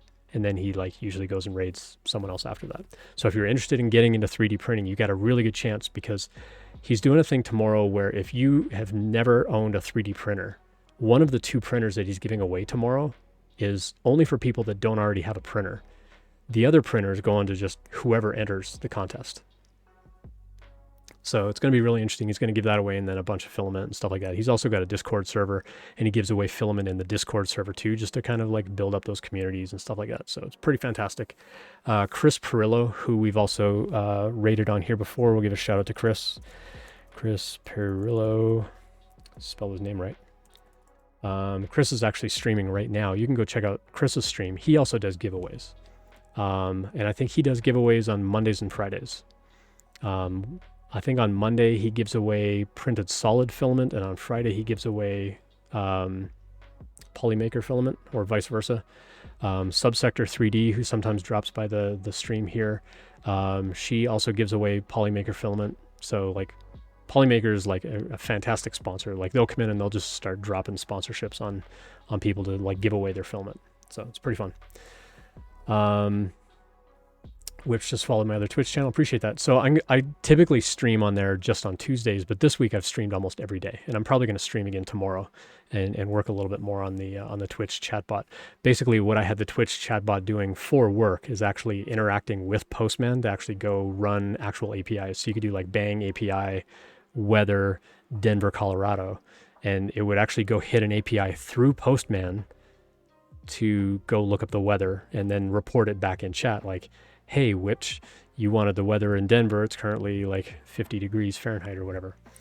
So it was really fun to build that. I also, over the last 2 weeks, I streamed building a little jukebox player where you can go in and vote for your favorite genre and decade of music. So if you vote up 1980s rock and someone else votes up 2010 pop, you know, now these songs are battling and it's like you're switching a radio station back and forth. So every 3 seconds, it'll play the song of whoever's winning. And so like 3 seconds later, if the other vote goes up a little bit higher, it'll switch over to their song instead. We're going to be using that kind of thing for a live event in the end of April on the 28th. and a couple of live events that I'm doing in May. And I think there's a third one later in May or maybe June that we're doing in partnership with another company. So Postman and this other company. And so we show how we build a chatbot using their technology. And then we do the jukebox thing. And then we show you how you can also do the voting and interact with the jukebox using Postman.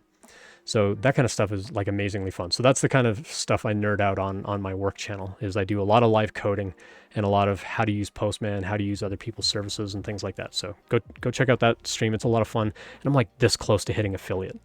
My average viewers is like back up to like 2.8. I got to get it to 3.0 and then I hit affiliate status over there. So we're close. Ched Dev says, sent that info to a friend who's interested in 3D printing. Yeah, tell everybody about it. He typically gets like, well, the last time he gave away a printer to somebody who never had a 3D printer, he only had like 100 people enter the contest. So you have like a 1 in 100 chance of getting a free 3D printer. Once he opens it up to like everybody, he'll probably get like 200 entries, but that's still a really good chance of getting a free 3D printer. And he'll ship it anywhere in the world. So wherever you are, he's going to ship you that 3D printer. Same with the filament. Like he'll ship that filament wherever it needs to go. And I've won spools of filament. So some of the filament that you see here on my table back here, I actually won through, I think I won one on Chris Prillo's channel. I've won 2 or 3 now on Loyal's channel. There's another guy who streams named Bawana. I won a spool of filament on his channel. I actually entered on YouTube and on Twitch, and I won both, but I only got back to Twitch because I had something else to do in the house, and I came back and I'm like, where are we at with the giveaway? They're like, you won both. I'm like, what?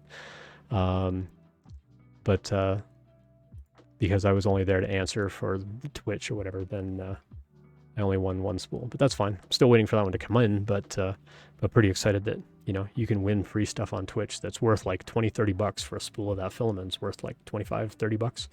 And you get it for free just for hanging out on Twitch. It's pretty great. So, what do you think would have the biggest impact for somebody interested in starting a career in DevRel? Ooh, good question. When you talk about impact, are you talking about like what skill you bring that's going to make you most effective at DevRel? Or are you asking like what aspect of DevRel could you make the biggest impact, you know, if it's something that you had to go learn? So give me a little more context on that, but it's a good question. I appreciate the question. Steven Skulls says one of the printers for someone who doesn't have a 3D printer yet. So with DevRel, so developer relations to me is a mix of a lot of other skills. There's like an education skill, there's an engineering skill, there's a content creation skill. There can be public speaking. There can be kind of a sales marketing kind of pitch to it. There can be kind of a support kind of role, all wrapped into one kind of job. So biggest impact as far as standing out as a candidate for a DevRel job. Okay, I gotcha. I would say probably community building is probably one of the biggest things. So a lot of companies, they're hiring developer relations because they want to build a community about what they do. And so I would say community building and then content creation. In DevRel, we kind of talk about what we call the 3 C's, and you'll see this on that YouTube video where we talk about code, conduct, or like a code of conduct on my mind. Code, content, and community. So 3 C's. And so the more you can promote that you actively code, that you know how to build and nurture a community, and that you also know how to create content. Now, the content creation could be any number of things. It could be, you know, giving a live talk, doing lightning talks at meetups, facilitating meetups, which is kind of community. It could be going to a conference and giving a conference talk, running a workshop, doing webinars, doing live stream, blogging, tweeting, like all that kind of falls under content. Some of it also falls under community. So tweeting, live stream, meetups, that also kind of falls under the community side of it as well. And then depending on what the company does and what your level of technical involvement is, depends on how much code you actually write. And so I know some DevRel people that don't write any code. I know some DevRel people that's like their primary role. Me, for example, the jukebox application that I wrote for Postman and InfoBip is the other company that we're partnering with on these live events, I did all the coding on that, and I got feedback from the team of like, go try and run it. Tell me what you think. I'll go back and I'll improve it. And I built an API that's deployed on Heroku, and I built the actual jukebox player that actually plays the music. And I wrote both of those bits of code, and I gave that to the team. And we've also open sourced the software as well. So, people that go to these events, they'll also be able to, tinker with the code and see what happens there. I'm kind of surprised the little drop pool has stayed in the same place on the screen. Anyway, sorry, I got distracted. Squirrel. And so for me, DevRel kind of encompasses a lot of other things. For the other thing that I do at Postman is I hang out in our community forum and I help people in our community forum. And sometimes that means writing code for them, which I'm totally okay doing. I'm very comfortable writing code. A coworker that I worked with today, not as much comfort writing code, and that's okay too. We're going to be doing a blindfold challenge on the 28th. I'm going to be, making my coworker, who's not very good at code, do some sort of blindfold challenge. And so I've got to come up with an idea where there's not very much code involved, but they still have to do something inside of Postman to solve a problem. And so I've got ideas. I got ideas tinkering in my head. And we're going to have some fun with it. And we're going to see how much we can do where we don't have very much of a coding background. My coworker's amazing at developer relations work, creating content and being on partner phone calls and things like that, but not as good in code. And that's okay. Not everybody has to be amazing at all the things. At my job, for example, I spent the first 2 months like inundated with like, do this, like do all the things. And then we kind of rolled it all back and said, okay, Ian, what do you want to be doing? Like, which parts of this job do you really enjoy? Which parts of this job do you want to keep doing? Which part would you rather not be doing? And I thought it was really amazing that my manager had that mindset of I get to do what I want to do. It's not necessarily what the company wants me to do. There are times where I need to kind of fill in and do the things that maybe I don't find as fun, but that's why they call it work, right? Sometimes you're not going to enjoy it, and that's okay too. I think it's fine. So that's what I think about when I think about DevRel. There are a lot of opportunities to get involved in community building and coming up with content. So I would say those are probably the two biggest things. And then depending on the company, how involved do you need to get with coding? So I know some developer relations jobs, for example, like I went through a job hunt in December and January to get a DevRel job. And I had one company that basically said, hey, we want you to go put together a project where you can do a live demonstration of our APIs for 45 minutes and then do a Q&A session afterwards. And I'm like, well, I don't even have that job. I don't have that level of expertise, but that's what they're looking for. They're looking for somebody who knows their product already to come in and hit the ground running. And I'm like, I'm not that guy. So I didn't even bother with their interview process. I'm like, that's a lot of prep work to put in as like one part of like 7 or 8 hours worth of interviews, to put that much prep time in on something where I already know I'm not the expert. So I'm just going to self-select out. Other interviews that I did was like, just come up with some kind of technical project, some technical content kind of thing. And so I put together like a dad joke API that you could hit, and it would just give you, they wanted me to build some code, deploy it to a cloud provider using Docker, document how I built it, open source the code, that whole bit. And so I did all that. I applied for another job and they're like, yeah, we want you to build like some little technical project. I'm like, well, I built this joke thing. Like, can I just give you that? And they're like, yeah, okay. And so some companies are willing to kind of let you reuse things that you've recently built. So don't feel that if you were applying for a DevRel job or any kind of job that you have to start over from scratch. If they ask you to do a project, just say, hey, you know what? I just did this other project for this other company. Would it be cool if I just give you that code and let you evaluate that? In my experience, a lot of companies were totally okay with that. So yeah, those would be the main two things: is community building, like how do you build and nurture a community, and then how do you do content creation, and really highlight those, because I think that that's what a lot of companies are looking for. And then if the company is super technical, there may be some code involved. But I would say if you're not great at coding, that's okay too.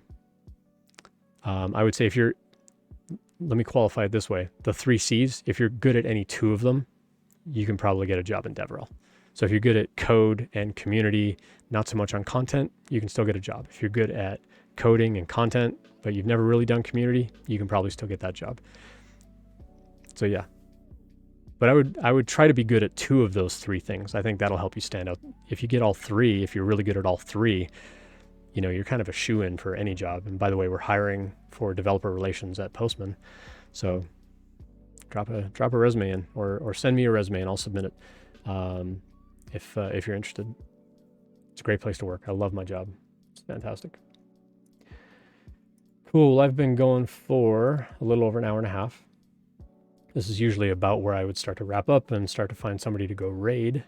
If anybody knows anybody to go raid, I'm happy to take suggestions. If there are any last questions in chat, though, I don't want to run away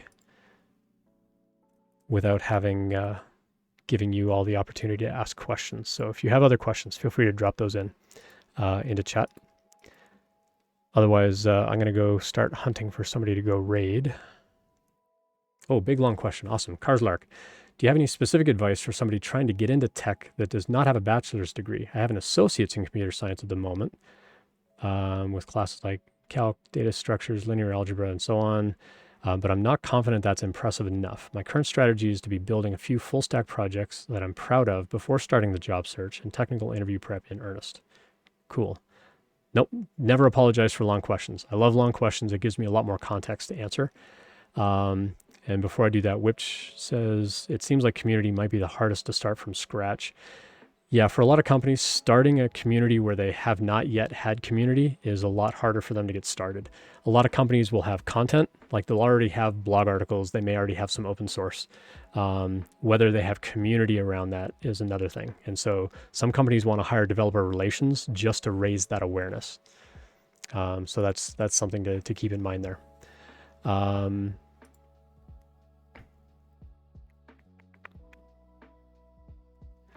Sorry, I had an anonymous question come in like immediately at the beginning of the stream and I missed it because I didn't have my Twitch panel up and the person had to leave. So I'm going to answer their question on the next stream. So again, I may not stream on Sunday because it's Easter. So I'll probably take Sunday off and I'll stream next Thursday. So just FYI. So let's go back to Carslark's question. So you have an associate's degree. You've got some good computer science stuff that you've outlined there. You're thinking about building some full stack projects that you're proud of. I'll get to that in a minute. Before starting the job search and tech interview prep in earnest. Okay. The reason I'm not attending for my bachelor's is financial, which is fine. I did get accepted at a top 30-ish program. Well, being accepted is okay, but you're not going to put on a resume. Like I got accepted into this other program, but I'm not going. It's fine. You don't have to say anything about financial aid. You can just say, you know what? I got an associate's degree. I just wanted to get into the industry faster.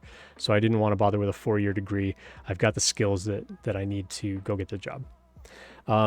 So that's how I would start to position that is you've got a deeper education than a lot of people going to a boot camp in some aspects. People that go to boot camps and code programs, they're going to come out very proficient in building full applications using low-level tools that computer science people build. That's how I differentiate that. And that's typically how I tell people who are coming out of a boot camp, you know, that commonly ask a question on the stream of how do I compete with a bachelor's degree? It's like, you don't have to compete. You are qualified for a very different kind of job. When you come out of a CS degree, you are qualified to go build a database, to go build a programming language, to go build a framework, to go build the actual tools that the bootcamp grads now are going to go use those tools to go build really cool applications. That's how I view it. That's been my experience because I took computer engineering. I started out doing low-level code and gradually working my way up the stack to where now I can build out full applications using all these, you know, lower level tools that I might have built back in the day. So that's how I think about that comparison. That said, having an associate's degree as opposed to a bachelor's degree, you're still not at a disadvantage. You've still learned basic fundamentals about programming. You've learned data structures and algorithms that bootcamp grads probably haven't learned. So I wouldn't worry too much about that. And the person that asked me the anonymous question is actually still online. So if you're still watching the stream, I'm going to get to your question next. I'm just going to drop them a note. If you're still around, ask your question next on the stream. Sorry, I missed it. So I'll follow up with them in a sec. So having an associate's degree already puts you at an advantage in some ways.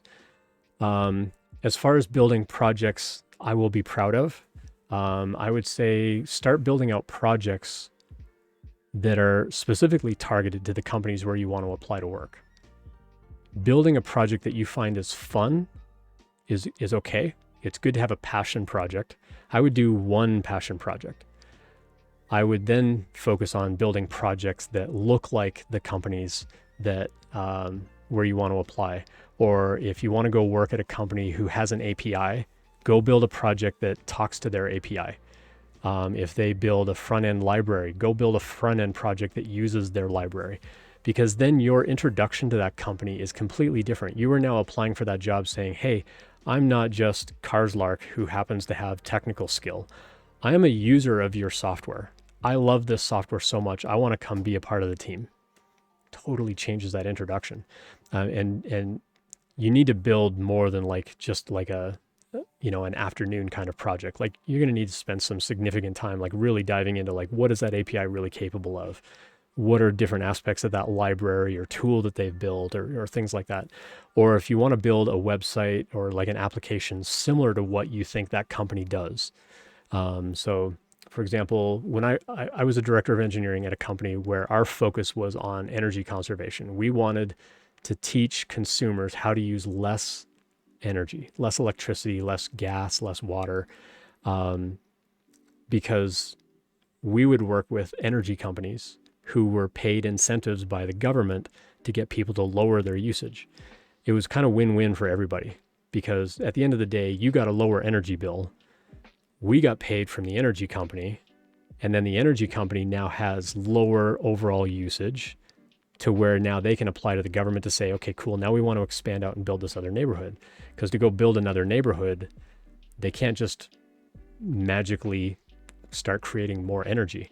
They have a finite amount of energy that they can actually produce on a regular basis. And so if they want to expand into a new territory, they have to get everybody else in their existing territory to lower their usage so that they've got enough to go build out that other area. And so it was kind of win-win-win for everybody. And I had a student from a code school apply for a job while I worked at this company.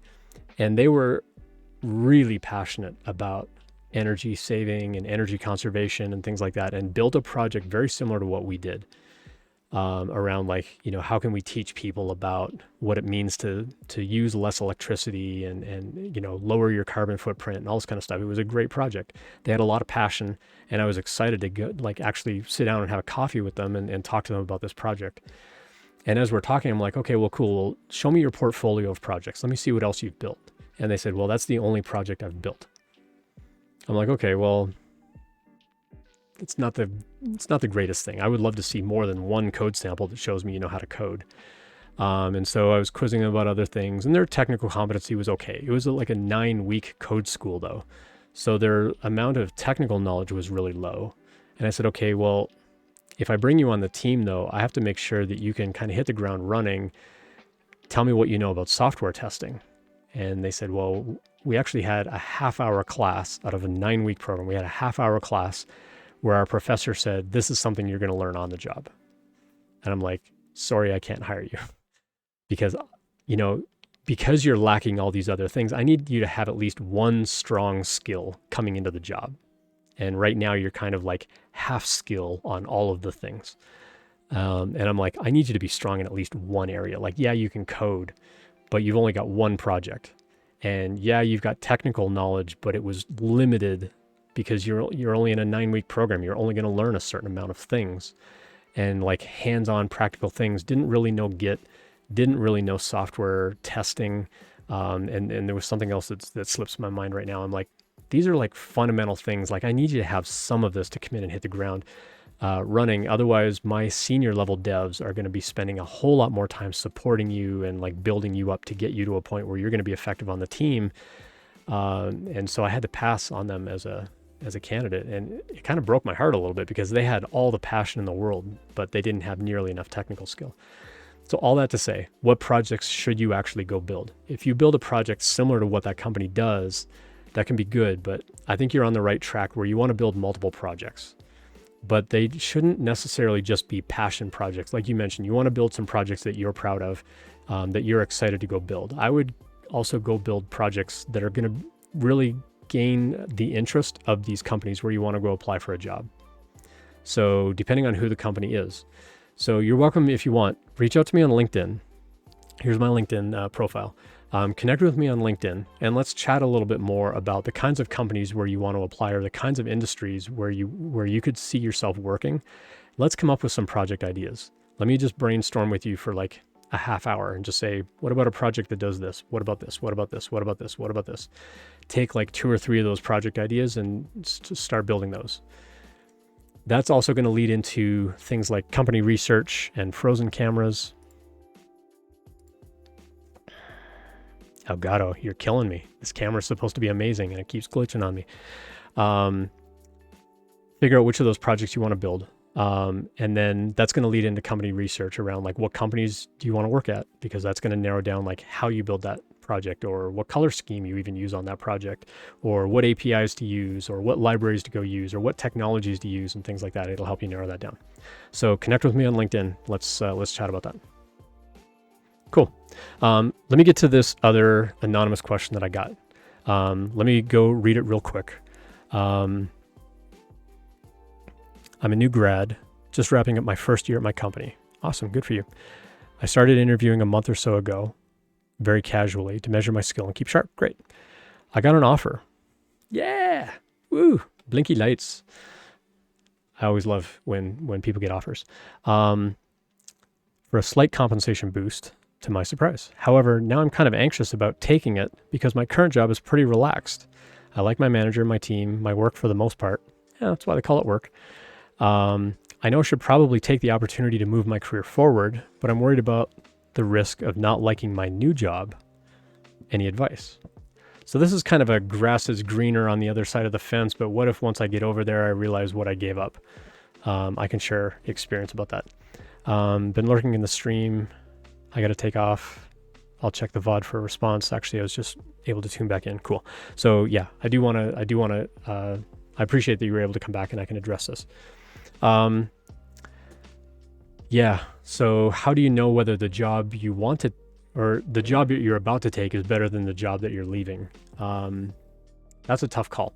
Honestly, it's a tough call, but I've been there and I have taken jobs and immediately regretted taking that job. Like, why did I take that job? I should have just stayed where I was. That happened to me just a couple of jobs ago.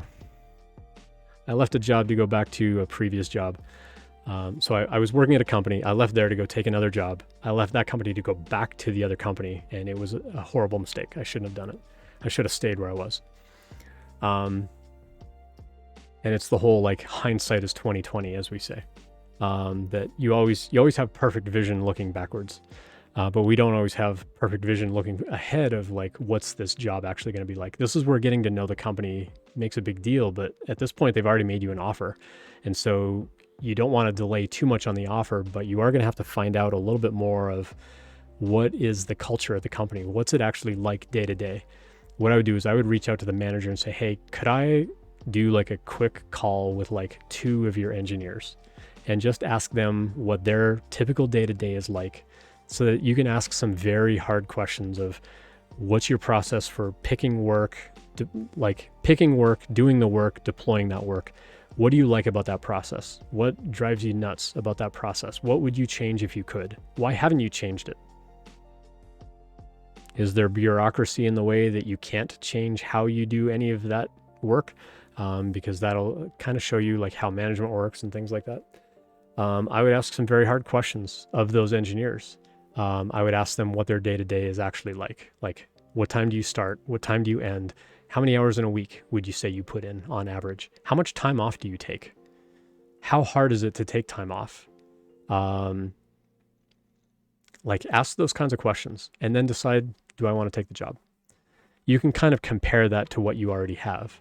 Now, if you've got an offer and it's a slight bump, You could go back to your current manager and say, hey, I wasn't really looking for a job. I was just kind of keeping my skills sharp by interviewing. I happen to get an offer. Can you match this? I'd really rather stay.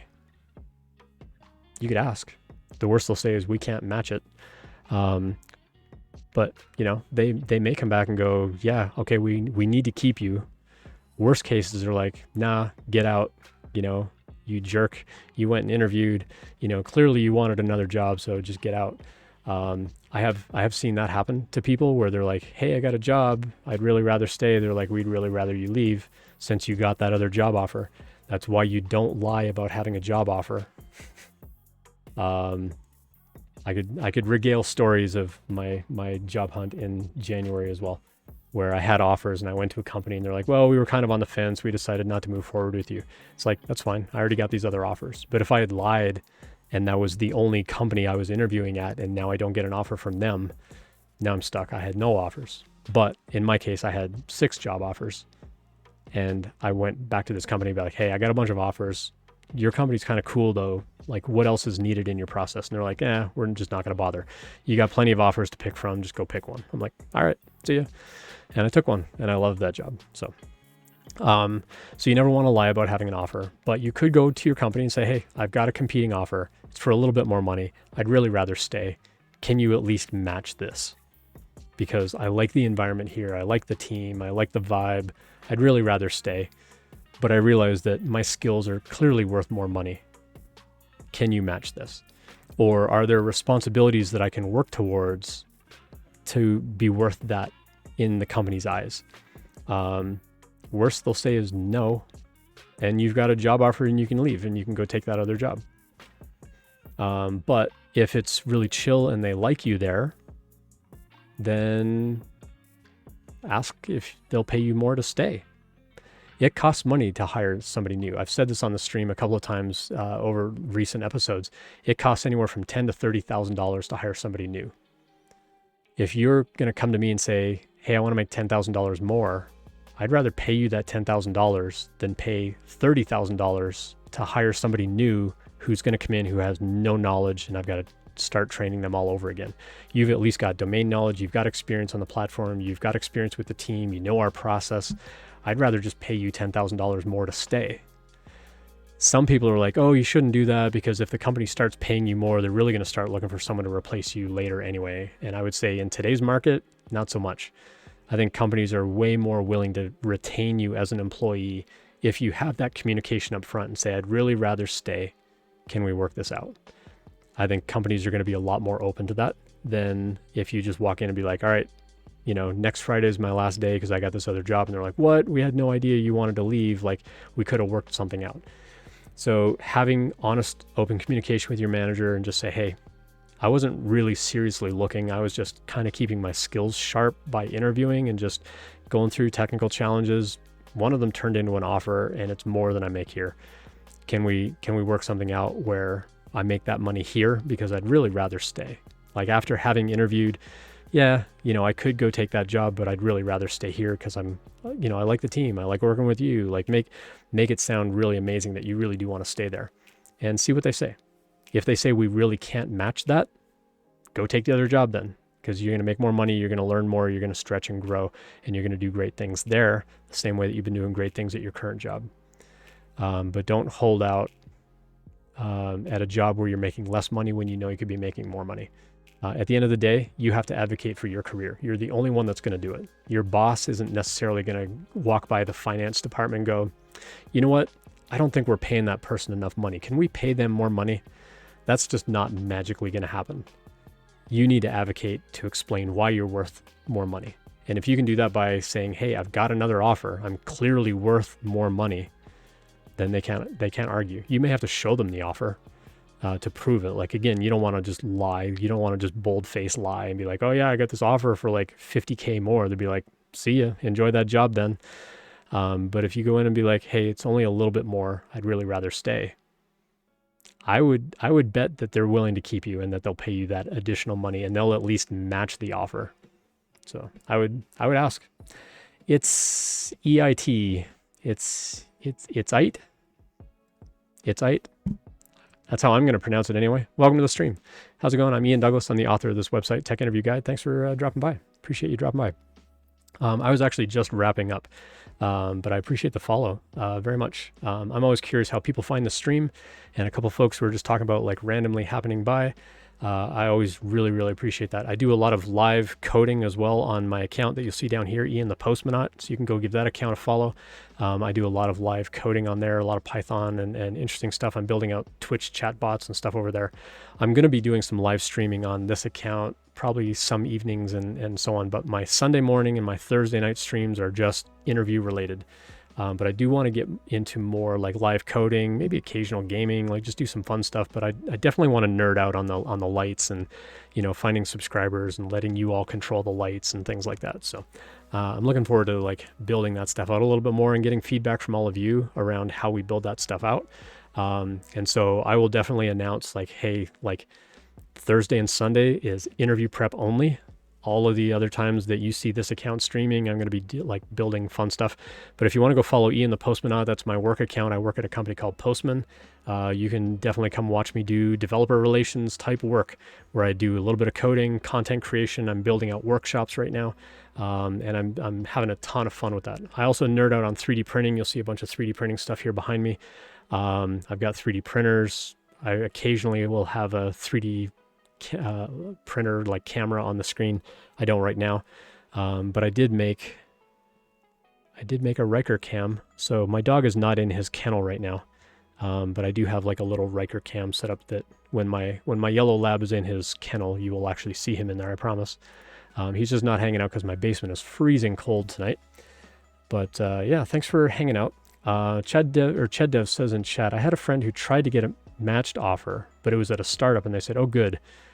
We might have had to do layoffs soon anyway." Ouch. Yeah, and that's why you never want to lie about having another offer.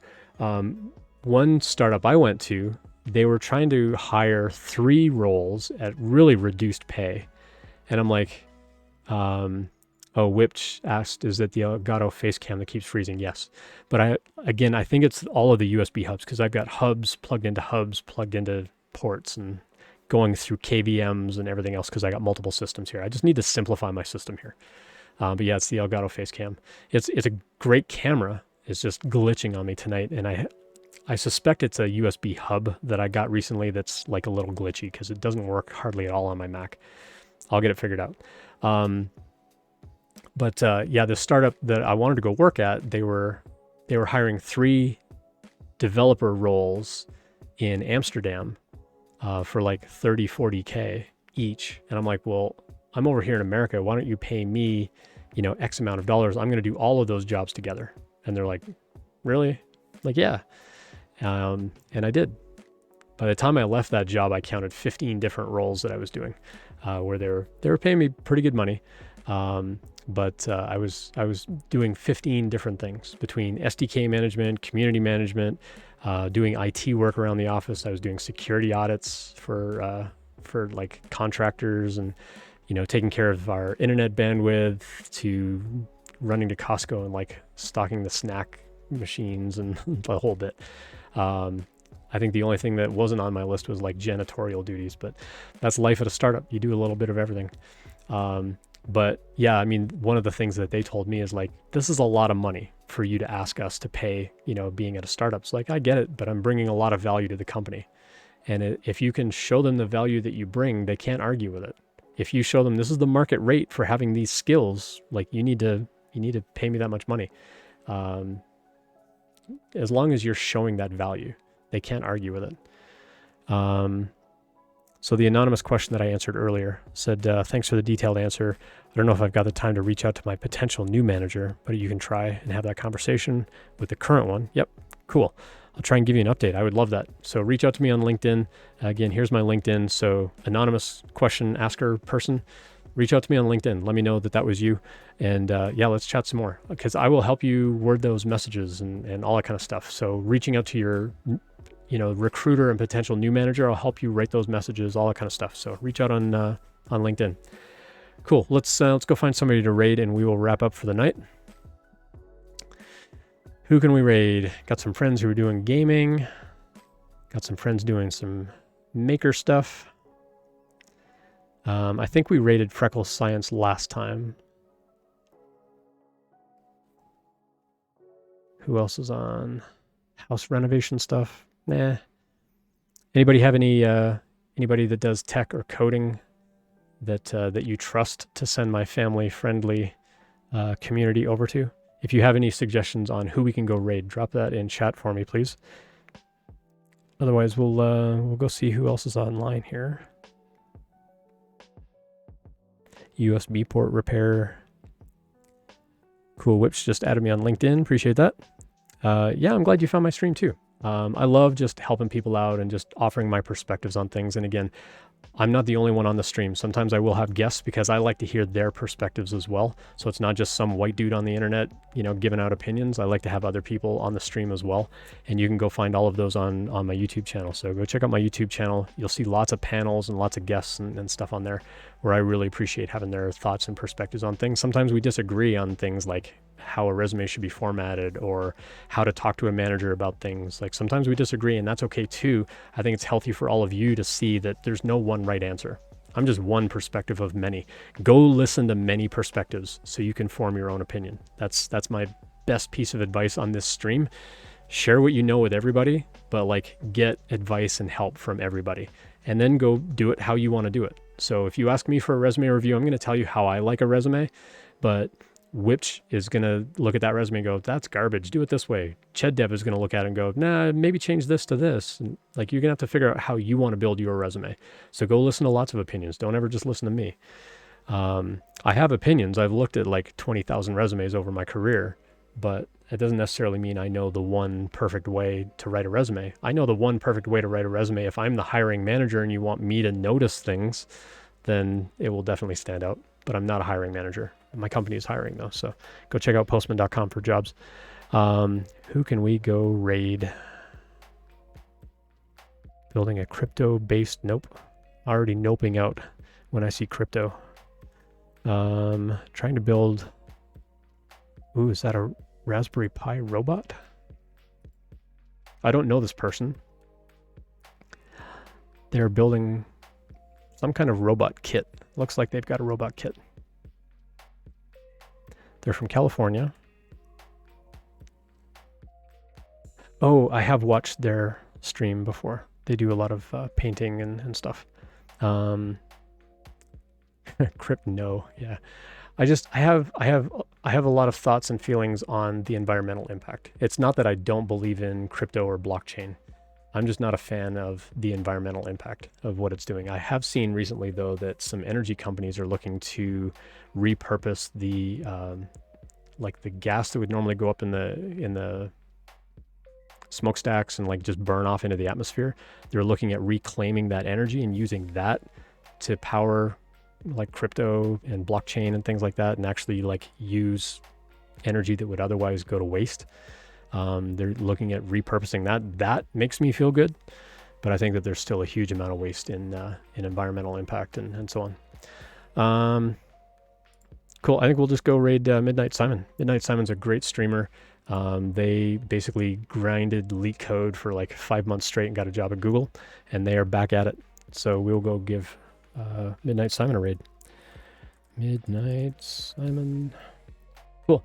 So I am not going to stream on Sunday because it's Easter. I will stream next Thursday. So I'll see you all next Thursday, at least for interview prep. I may still stream like live coding and stuff like that. So definitely give me a follow if you're not already following. Otherwise, we'll see you next Thursday for interview prep. And we'll see you over on Midnight Simon's stream in a couple of minutes or a couple of moments. We'll see you over there. Thanks again for hanging out, everybody. Appreciate it. And we'll catch you over on Simon's stream. Cheers.